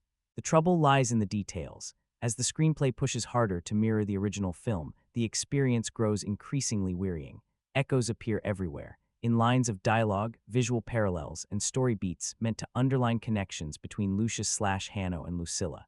The quality of the writing fluctuates considerably. Around the midpoint, there is a scene that awkwardly forces previously separate character threads together, and later moments fail to convincingly develop that union. Editing choices occasionally worsen the confusion, including instances where characters appear to move between locations in ways that don't logically track. Beyond this, large portions of Lucius' journey resemble a near duplication of Maximus' arc, and the script freely lifts familiar ideas from other Roman-era tales. Ridley Scott's direction compounds these issues. Action sequences often feel overly indulgent and excessive, while scenes that aim for emotional depth frequently fall flat. The performances reflect this imbalance. Some moments shine, but many feel strangely inert. Still, the film is not without merit. There is genuine value in the technical craftsmanship, in the underlying concept of the story, and in scattered individual scenes that truly work. A handful of moments are even impressive. Unfortunately, others are so misguided that they provoke disbelief, whether through clumsy bluntness or sheer lack of impact. A late-stage death scene prompted unintended laughter, and an attempted inspirational speech feels stale and awkward. What ultimately emerges is a film with admirable production quality and the seeds of a strong narrative, yet one that stumbles badly in execution. In its missteps, and in some specific creative choices, it oddly recalls the notorious excesses of Caligula. Where that film left me disengaged, this one left me irritated, which might technically be an improvement, though not by much. There are certainly worse ways to spend an evening, but that's faint praise at best. While curiosity alone might tempt some viewers, it's hard to find a compelling reason to strongly recommend Gladiator II, especially when there are far better cinematic options available. Director Ridley Scott certainly delivers large-scale spectacle once again, and the visual effects are polished and elaborate. Among the many brutal arena sequences, the standout moment involves savage-looking baboons bearing blood-soaked teeth, an unsettling and gruesome introduction to the film's violent tone. Another memorable image features a gladiator storming into the Colosseum atop a rhinoceros, evoking the exaggerated fantasy artwork seen on classic heavy metal album covers. Denzel Washington's Macrinus is portrayed as a slick, manipulative operator who initially feels reminiscent of the mentor-like figure from the original film, only to gradually reveal grander ambitions. He thrives on disorder and manipulation, though his sharp mind eventually becomes his undoing. Meanwhile, the twin emperors Geta and Caracalla are gleefully hateful antagonists, pale and cruel, embodying decadence and madness. One of them even allows a small monkey to perch on his head without reacting, reinforcing their bizarre eccentricity. Female characters unfortunately receive little meaningful development. We do learn that Maximus and Lucilla once had a son, Lucius, born outside of marriage. The adult Lucius is now played by Paul Mescal, who possesses the physical presence required for the role. He performs capably in combat scenes, but his screen presence lacks the magnetism needed to truly anchor such an epic. Sequels often attempt to outscale their predecessors, and Scott leans heavily into this idea. Everything feels doubled: more villains, more heroes, more conflicts. Macrinus plays both sides, shifting allegiances much like a comic book trickster. Familiar elements from the first film are sprinkled throughout as fan service, including flashbacks and character mannerisms meant to evoke nostalgia. You don't need to revisit the original to follow this story, but it becomes obvious that the earlier film functions as a structural template. The opening sequence, featuring a massive amphibious assault on a coastal stronghold, clearly aims to surpass the original's early battle scenes. Catapults, flaming projectiles, and endless weaponry dominate the screen, creating a sense of overwhelming scale. The production design is busy and elaborate, suggesting a logistical nightmare behind the scenes. The supporting cast is competent, though Washington stands noticeably above the rest, thanks to the richness of his role. Pedro Pascal's General Acacius resembles a spiritual successor to Maximus, a soldier burdened by honor and intent on saving Rome from corrupt rulers. However, like Maximus before him, he lacks the cunning necessary to outmaneuver truly devious opponents. At the emotional center lies Lucius' desire for vengeance after his wife is killed on Acacius' orders during the opening battle. Lucilla returns and appears largely unchanged by time, though her role feels more symbolic than essential. Personally, I wasn't a fan of the first Gladiator, and I had little interest in seeing this sequel. I expected solemn speeches, theatrical accents, heavy-handed destiny talk, and overly serious performances, and that's exactly what the film delivers.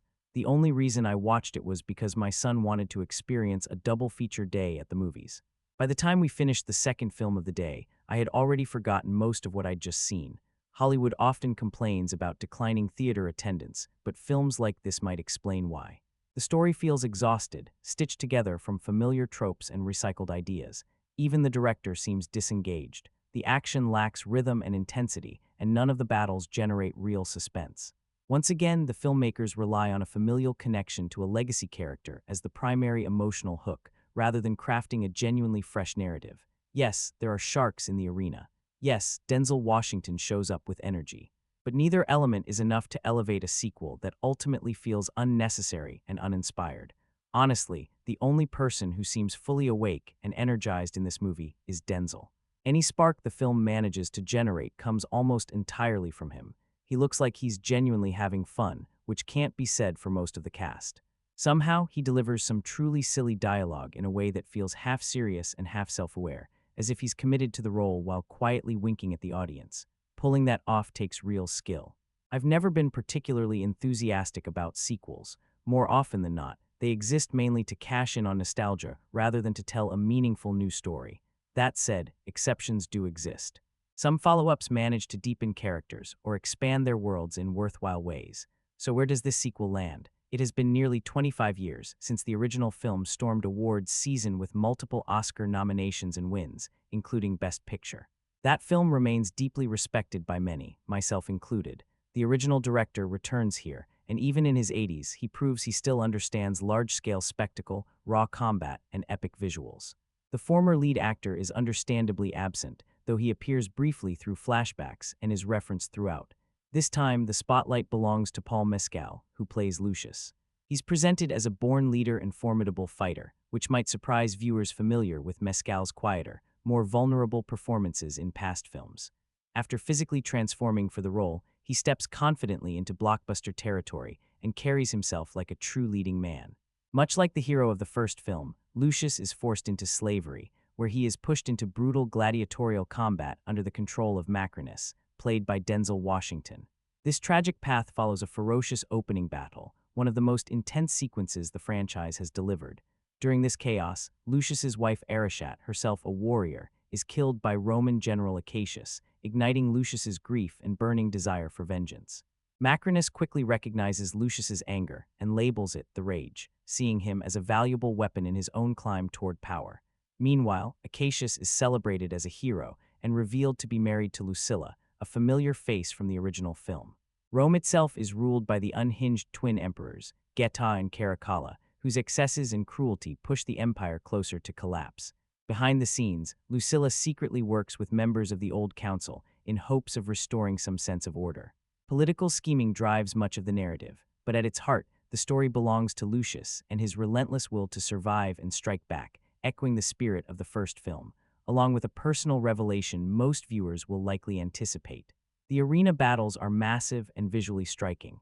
The film throws in everything from savage animals to outrageous set pieces, including sequences involving sharks once the Colosseum is flooded. While some of these choices feel more sensational than historically grounded, the most gripping moments remain the simple, brutal hand-to-hand fights. We all know Lucius is destined to confront those responsible for his suffering.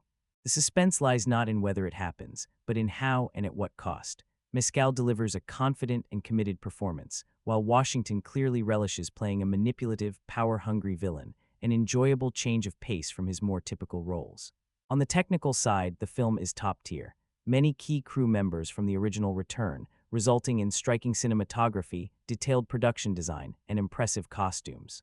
The screenplay, written by a new creative team but built on characters from the original, closely mirrors the structure of its predecessor.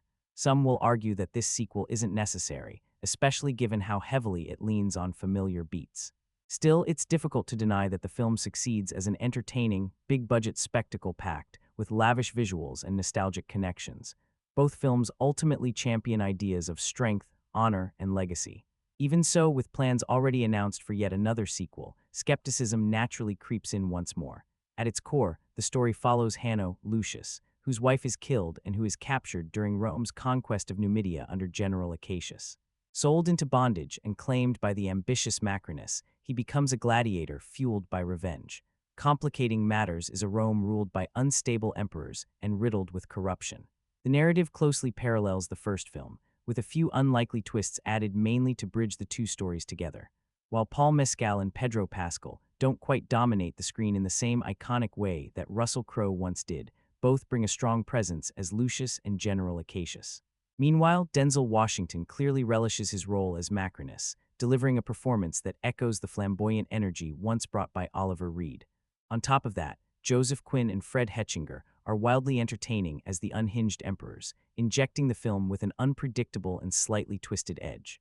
Much like its predecessor, Gladiator II shines when it comes to production design and costuming.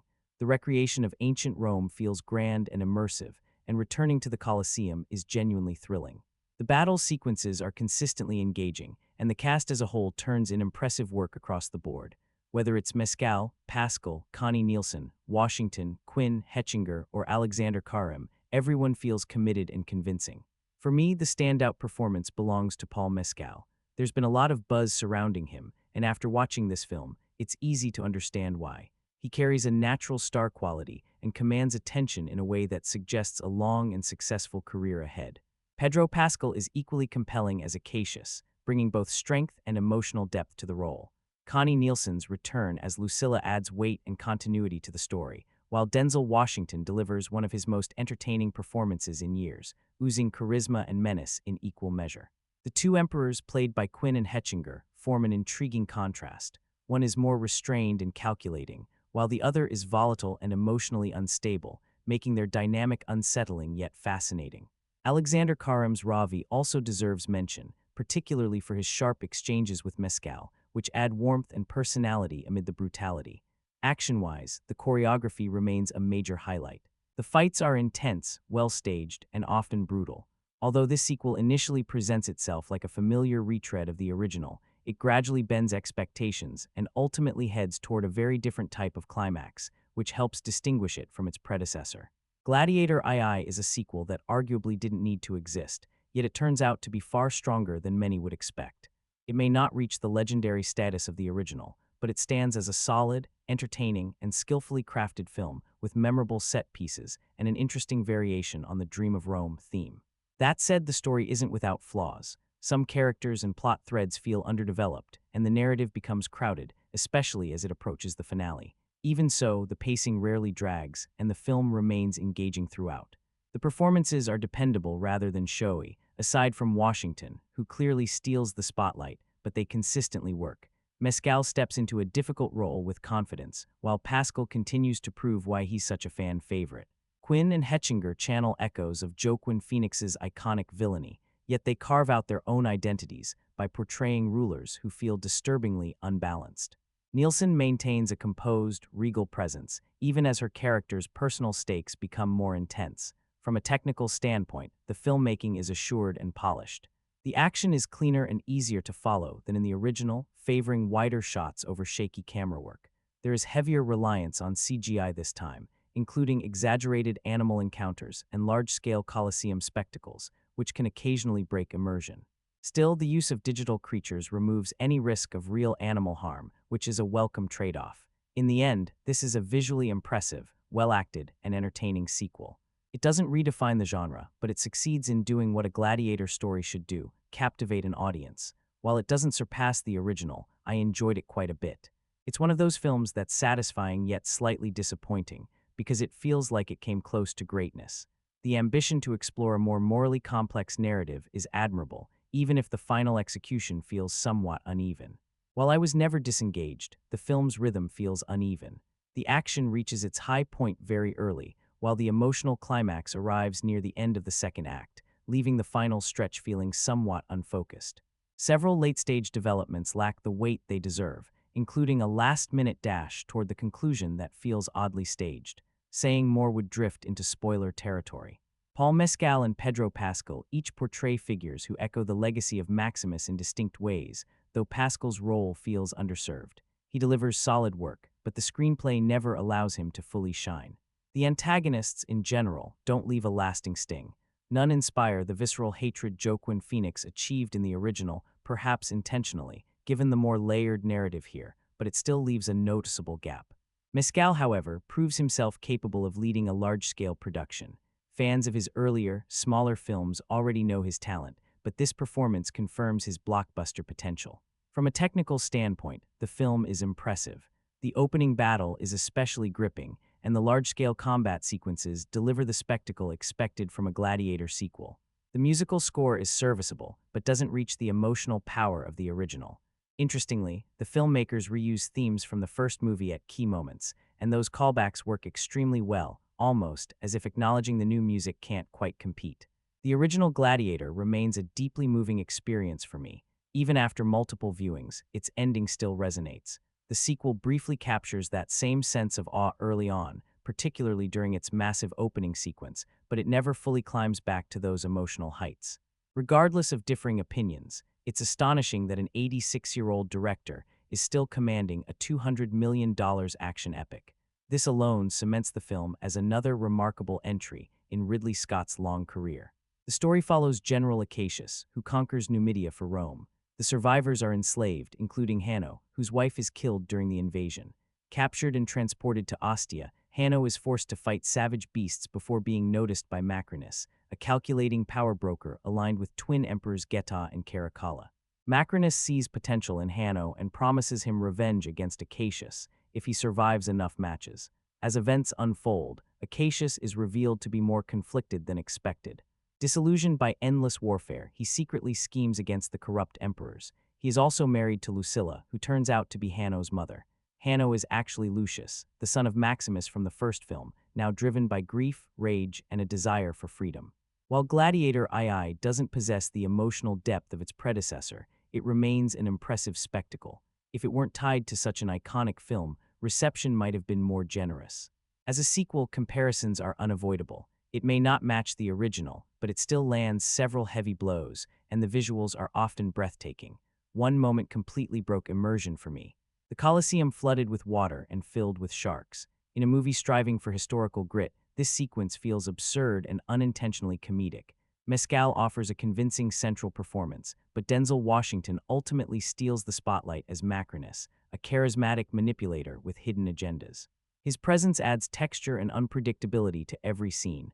I wouldn't be surprised if the film receives awards attention for visual effects, costume design, and Washington's performance. That said, the timeline strains credibility. Character transformations and political shifts that should take years occur within what feels like weeks. Information conveniently falls into the right hands, and plans succeed or collapse precisely when the story requires. Over time, these conveniences pile up and weaken immersion. The supporting cast is strong overall, though Washington's character slightly veers into excess near the finale. The ending itself feels rushed and emotionally hollow, capped by a grand speech delivered to thousands, most of whom realistically wouldn't hear or understand a word of it. Moments like this highlight how often logic is bent in service of the plot. Ultimately, Gladiator II is a competently made film with impressive craftsmanship, but it lacks the soul that defined the original. The story's potential is evident, yet underdeveloped. A longer-form format, such as a miniseries, might have allowed its ideas and characters to breathe. In short, a solid, visually stunning sequel worth seeing, but one that never quite reaches the emotional and narrative heights it aspires to. Trying to squeeze so many ideas into a 2.5-hour runtime feels overly ambitious, and the film ultimately struggles under that weight. At its core, this sequel had the potential to serve as a sharp reflection on modern society by drawing parallels with ancient Rome, exploring corruption, political manipulation, devastating personal loss, and the brutality of empire. Instead, it leans more toward being a large-scale crowd-pleaser that, ironically, ends up celebrating the very system its characters claim to despise. It's competently acted and well-produced, but far less thoughtful than it could have been. The story follows Lucius, whose homeland is destroyed and whose wife is killed by the forces led by General Acacius. Captured and dragged to Rome, Lucius discovers that his talent for combat makes him valuable. He is purchased by Macrinus, who begins shaping him into a gladiator. Consumed by rage, Lucius seeks revenge against Acacius, who is now married to Lucilla, his mother, and who gradually realizes Lucius is the son she once lost with Maximus. As Lucius rises in popularity inside the arena, his growing fame becomes a political tool for Macrinus, who harbors ambitions far beyond owning gladiators. While the emotional impact never quite reaches the heights of the original film, and the narrative sometimes feels uneven, the movie still delivers energetic spectacle and striking visuals. It's encouraging to see that large-scale historical epics can still look this impressive on the big screen. The director deserves credit for orchestrating massive action set pieces that are consistently engaging. I was initially uncertain about the casting choices, but by the end, several performances won me over. Pascal brings a solid presence to his brooding general, Nielsen provides much-needed emotional weight, and Washington clearly enjoys playing an extravagant, power-hungry antagonist. Overall, it's an entertaining experience that benefits greatly from being seen in theaters. That said, the film often feels like a glossy sword-and-sandal melodrama that desperately needs more intellectual depth. The spirit that once defined the director's earlier masterpieces, where character, atmosphere, and subtext carried as much importance as spectacle, feels mostly absent here. The original film's greatness is constantly referenced through flashbacks and dialogue, yet those reminders only highlight how distant this sequel is from capturing the same magic. From a technical standpoint, the craftsmanship is undeniable. The production design is lavish, Roman architecture is painstakingly recreated, and the battles are relentlessly graphic. Arena fights involving exotic animals and elaborate staging are designed to shock and impress, while the opening battle featuring Lucius and his fellow warriors against invading forces stands out as one of the film's strongest sequences. The moral decay of Rome is personified through the cruel twin emperors, whose indulgence in violence and humiliation of prisoners showcases how far the empire has fallen. Macrinus ultimately emerges as the clearest symbol of corruption, a manipulative slave master whose hunger for influence mirrors modern-day political opportunists. Nearly every major character is driven by ambition, reinforcing the idea that the real conflict isn't just fought with swords, but with schemes and power plays.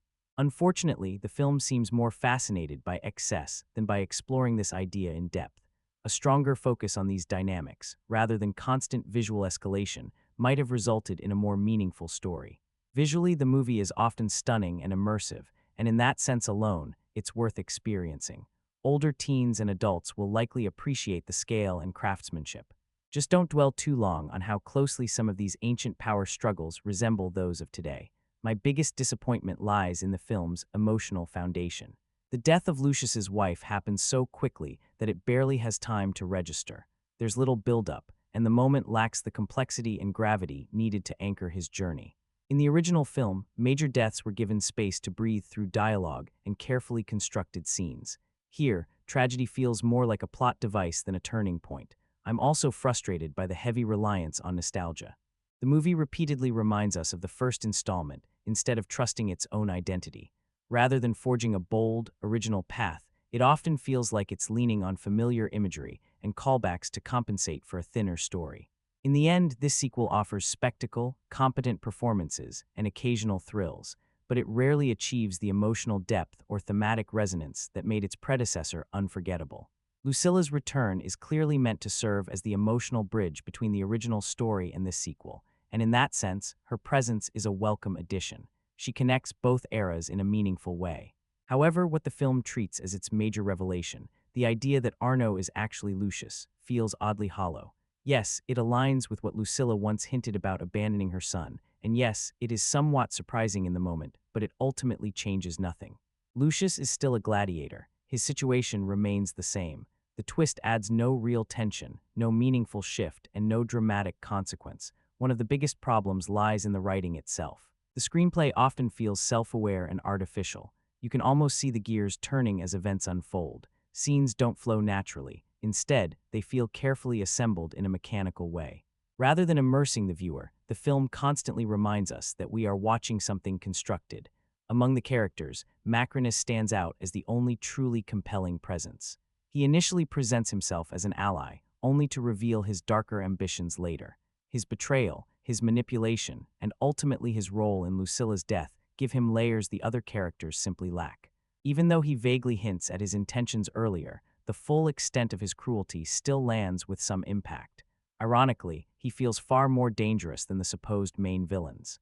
The brother emperors who should embody tyranny and menace come across as laughable rather than threatening. They mostly scream, laugh, and make exaggerated gestures while watching fights. Their strange, divine judgments in the arena feel more silly than terrifying. Worse, they never truly challenge Lucius. They pose no real obstacle. Because of this, the narrative lacks a strong central antagonist, and the stakes remain low. Lucilla's emotional suffering should have been the heart of the story, especially being forced to watch her husband and son fight, and later losing Acacius. Yet even these moments fail to fully land. Acacius, in particular, is underdeveloped. We see that he follows orders and cares for Lucilla, but we never truly know who he is as a person. His death feels sad in concept, but not devastating in execution. Throughout the film, there is a persistent sense that something essential is missing. Every sequence feels slightly empty, as if the soul of the story never fully materializes. The ending, with its talk of rebuilding Rome once again, feels repetitive and uninspired. It raises an uncomfortable question. What was the real reason for making this movie? The tone is oddly restrained. The world is cruel, yet the film feels too polite, too safe. There is very little raw injustice. Lucius often feels less like a vulnerable human being and more like an unstoppable superhero, cutting through enemies with ease. If victory is almost guaranteed, where is the suspense? Where is the struggle? The movie leans heavily on nostalgia, echoing ideas, themes, and even emotional beats from the original, without offering a truly fresh perspective. Instead of expanding the universe in meaningful ways, it mostly reuses familiar ingredients. Even the dialogue feels overstuffed, and the frequent attempts at humor feel out of place. Since when did this saga rely so heavily on comedy? In many ways, this film represents a broader issue in modern cinema. Studios seem afraid to commit fully to serious storytelling. They insert jokes constantly, as if they don't trust their own material. And if the filmmakers themselves seem uncertain, why should audiences invest emotionally? Visually, the film often prioritizes spectacle over substance. There is an overwhelming amount of time spent in the Colosseum, focusing on large-scale violence. While impressive on the surface, these sequences lack narrative weight.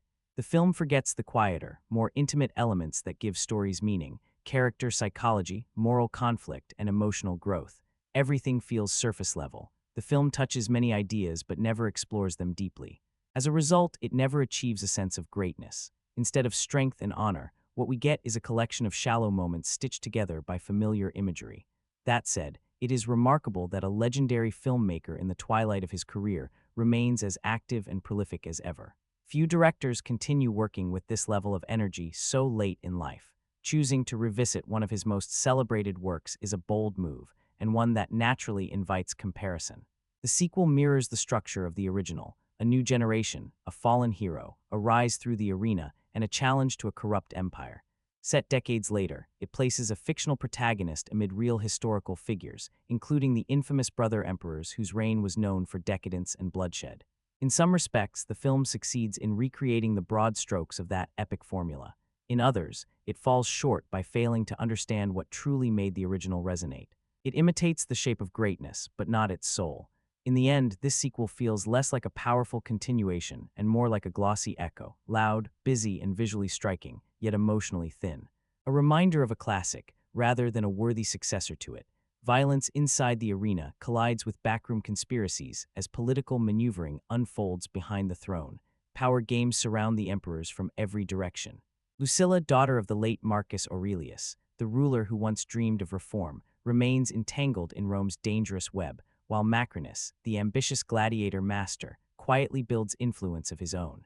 Visually, the film is striking. Ridley Scott once again demonstrates a strong cinematic eye. While modern digital effects are present, he wisely leans on traditional filmmaking methods, most notably by constructing a massive life-sized version of the Colosseum for the major set pieces.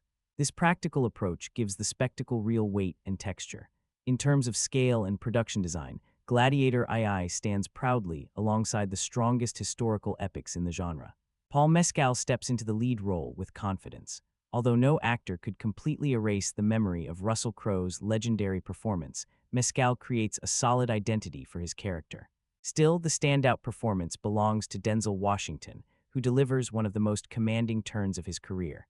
Connie Nielsen also returns in excellent form, with Lucilla remaining the emotional bridge between the past and present installments.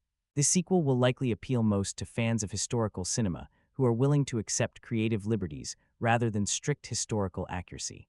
The film's recurring praise of an idealized Roman republic feels more symbolic than factual, echoing modern values rather than ancient reality. After all, cinema is not a history textbook. Dramatic storytelling has always taken precedence, even in Shakespeare's time. Ridley Scott clearly still has the passion for this world. If reports prove accurate, his return for a third chapter may already be in motion. If any film ever felt complete on its own, Gladiator 2000 would be near the top of that list. It remains a landmark achievement, one many of us owned on VHS, later upgraded to Blu-ray or 4000, and still revisit decades later. So expectations for Gladiator II were naturally complicated. The sequel is serviceable and occasionally entertaining, but it never escapes comparison with its predecessor. Some of the antagonistic emperors feel exaggerated, bordering on caricature. The revenge-driven storyline struggles to generate real emotional investment, and the final act drags longer than it should. While the Colosseum battles are visually impressive, and the costume and set design are excellent, strong craftsmanship cannot fully compensate for a thin narrative. Performances are generally solid, with Washington again rising above the rest. Unfortunately, the script doesn't give the characters enough depth to make their journeys truly compelling. At nearly 2.5 hours, the pacing feels heavy, and engagement wavers. In the end, Gladiator II is watchable, but it exists in the long shadow of the original.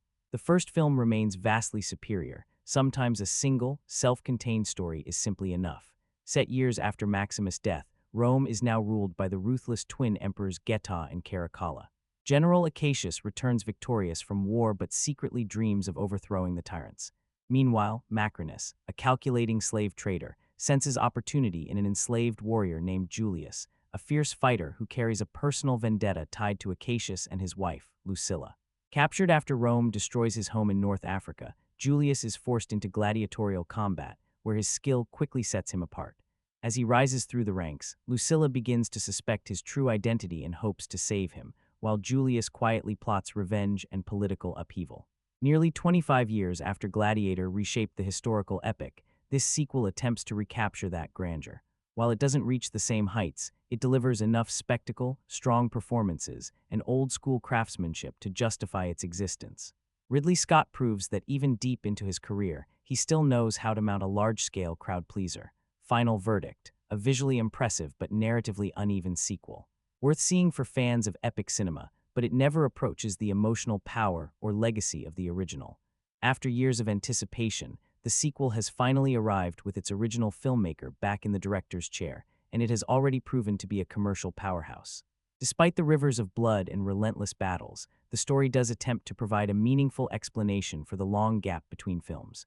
The director clearly tries to recapture the spirit that made the original so beloved, particularly by echoing its visual style and staging massive sword and sandal set pieces.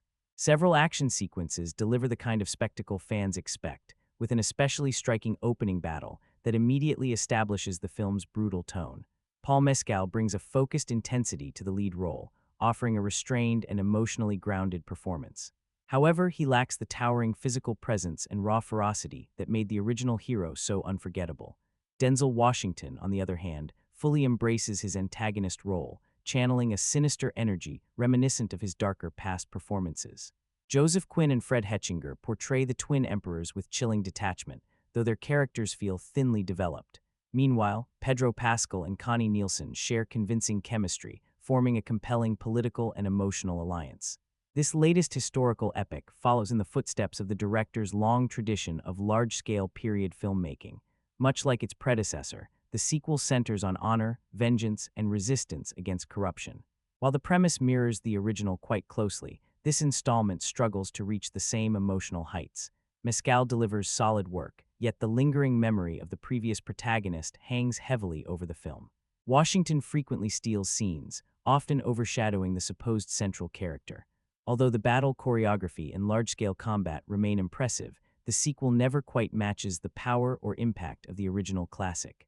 The story opens 16 years after the death of Marcus Aurelius, placing us in Numidia as Roman forces approach by sea.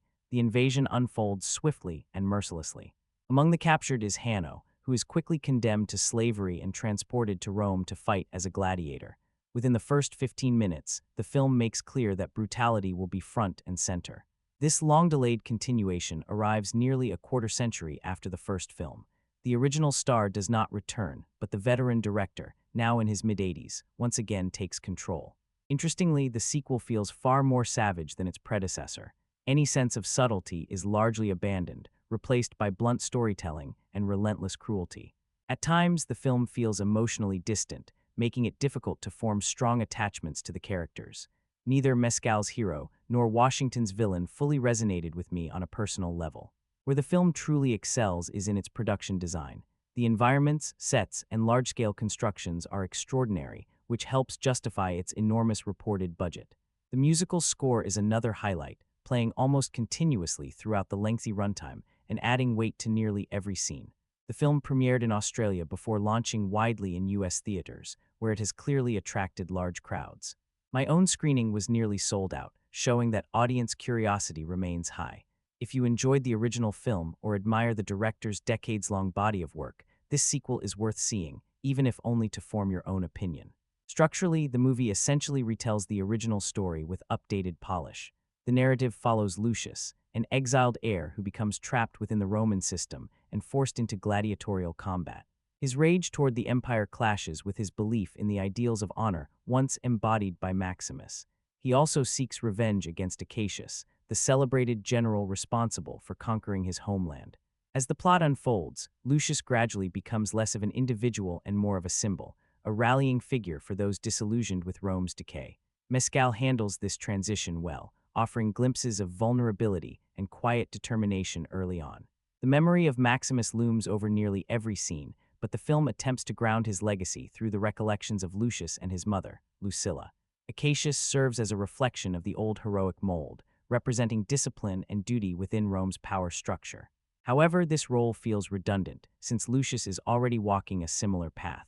The result is a sense of repetition that weakens the narrative. In this version of Rome, the city feels more unstable and fearful than ever. The absence of strong leadership has allowed paranoia to flourish. The Senate is largely powerless, while the emperors pursue endless conquest. Figures like Gracchus are left ineffective, symbolizing a system that has lost its moral compass. Ultimately, the sequel offers impressive spectacle, strong technical craftsmanship, and moments of genuine intensity. Yet it remains a shadow of its predecessor, entertaining but never transcendent. Lucilla emerges as a stronger and more determined figure in the years following Maximus' death, remaining close to the centers of authority while quietly pushing for fairness and reform. The director injects moments of lightness into scenes that might otherwise feel overly familiar, helping certain plot developments feel less like repetitions and more like reinterpretations. Rome's fragile dream is now overseen by the volatile brothers and joint emperors, Geta and Caracalla, whose cruelty and erratic behavior make them spiritual heirs to the madness once embodied by Commodus.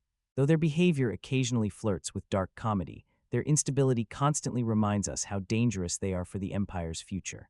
Macrinus, portrayed as a former slave who has climbed the ranks to become a powerful gladiator master and political operator, offers one of the film's more intriguing character studies. His presence grows increasingly compelling as the story unfolds, with his influence conveyed through calculated charm, quiet intimidation, and perfectly chosen words. His true intentions remain ambiguous, shifting from scene to scene, and this unpredictability makes him just as threatening as any physical opponent Lucius encounters in the arena.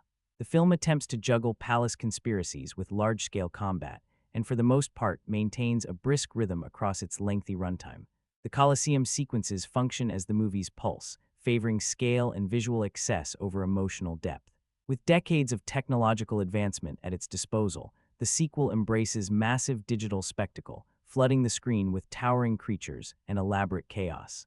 Yet despite the visual ambition, many of the fights lack the raw intensity that defined the original. In fact, smaller, more personal confrontations, such as close-quarters duels, often leave a stronger impression than grand clashes involving computer-generated beasts. At its core, the film continues the franchise's blend of opulence and savagery, using the games to highlight how survival in this world demands constant bloodshed. Paul Mescal steps into the role of the weary protagonist, supported by strong performances from Joseph Quinn, Fred Hetchinger, and Denzel Washington.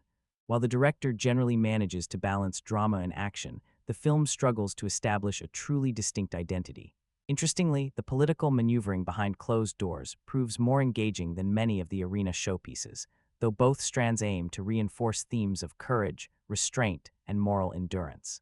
There's an unmistakable blockbuster sensibility at work, with outrageous scenarios, warriors narrowly escaping death by monstrous animals, or sharing scenes with deranged rulers and bizarre companions, pushing the spectacle to almost absurd heights. As a follow-up arriving more than 2 decades after a universally admired classic, expectations were always going to be enormous. Unfortunately, when asking whether this sequel truly delivers thrilling entertainment, the answer leans toward disappointment.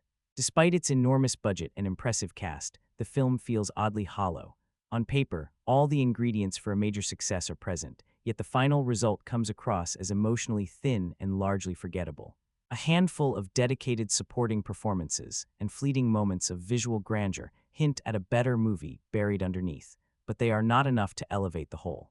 The lengthy runtime covers a wide narrative canvas, introducing numerous characters and plot threads, yet the script often feels underdeveloped.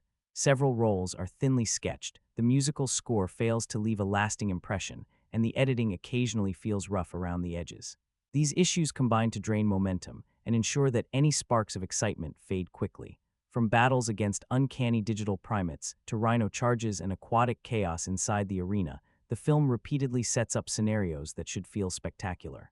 Instead, they land as near misses, conceptually exciting but emotionally empty. Caught in the middle of this unfocused spectacle is a version of Lucius that lacks magnetism, making it difficult to fully invest in his journey.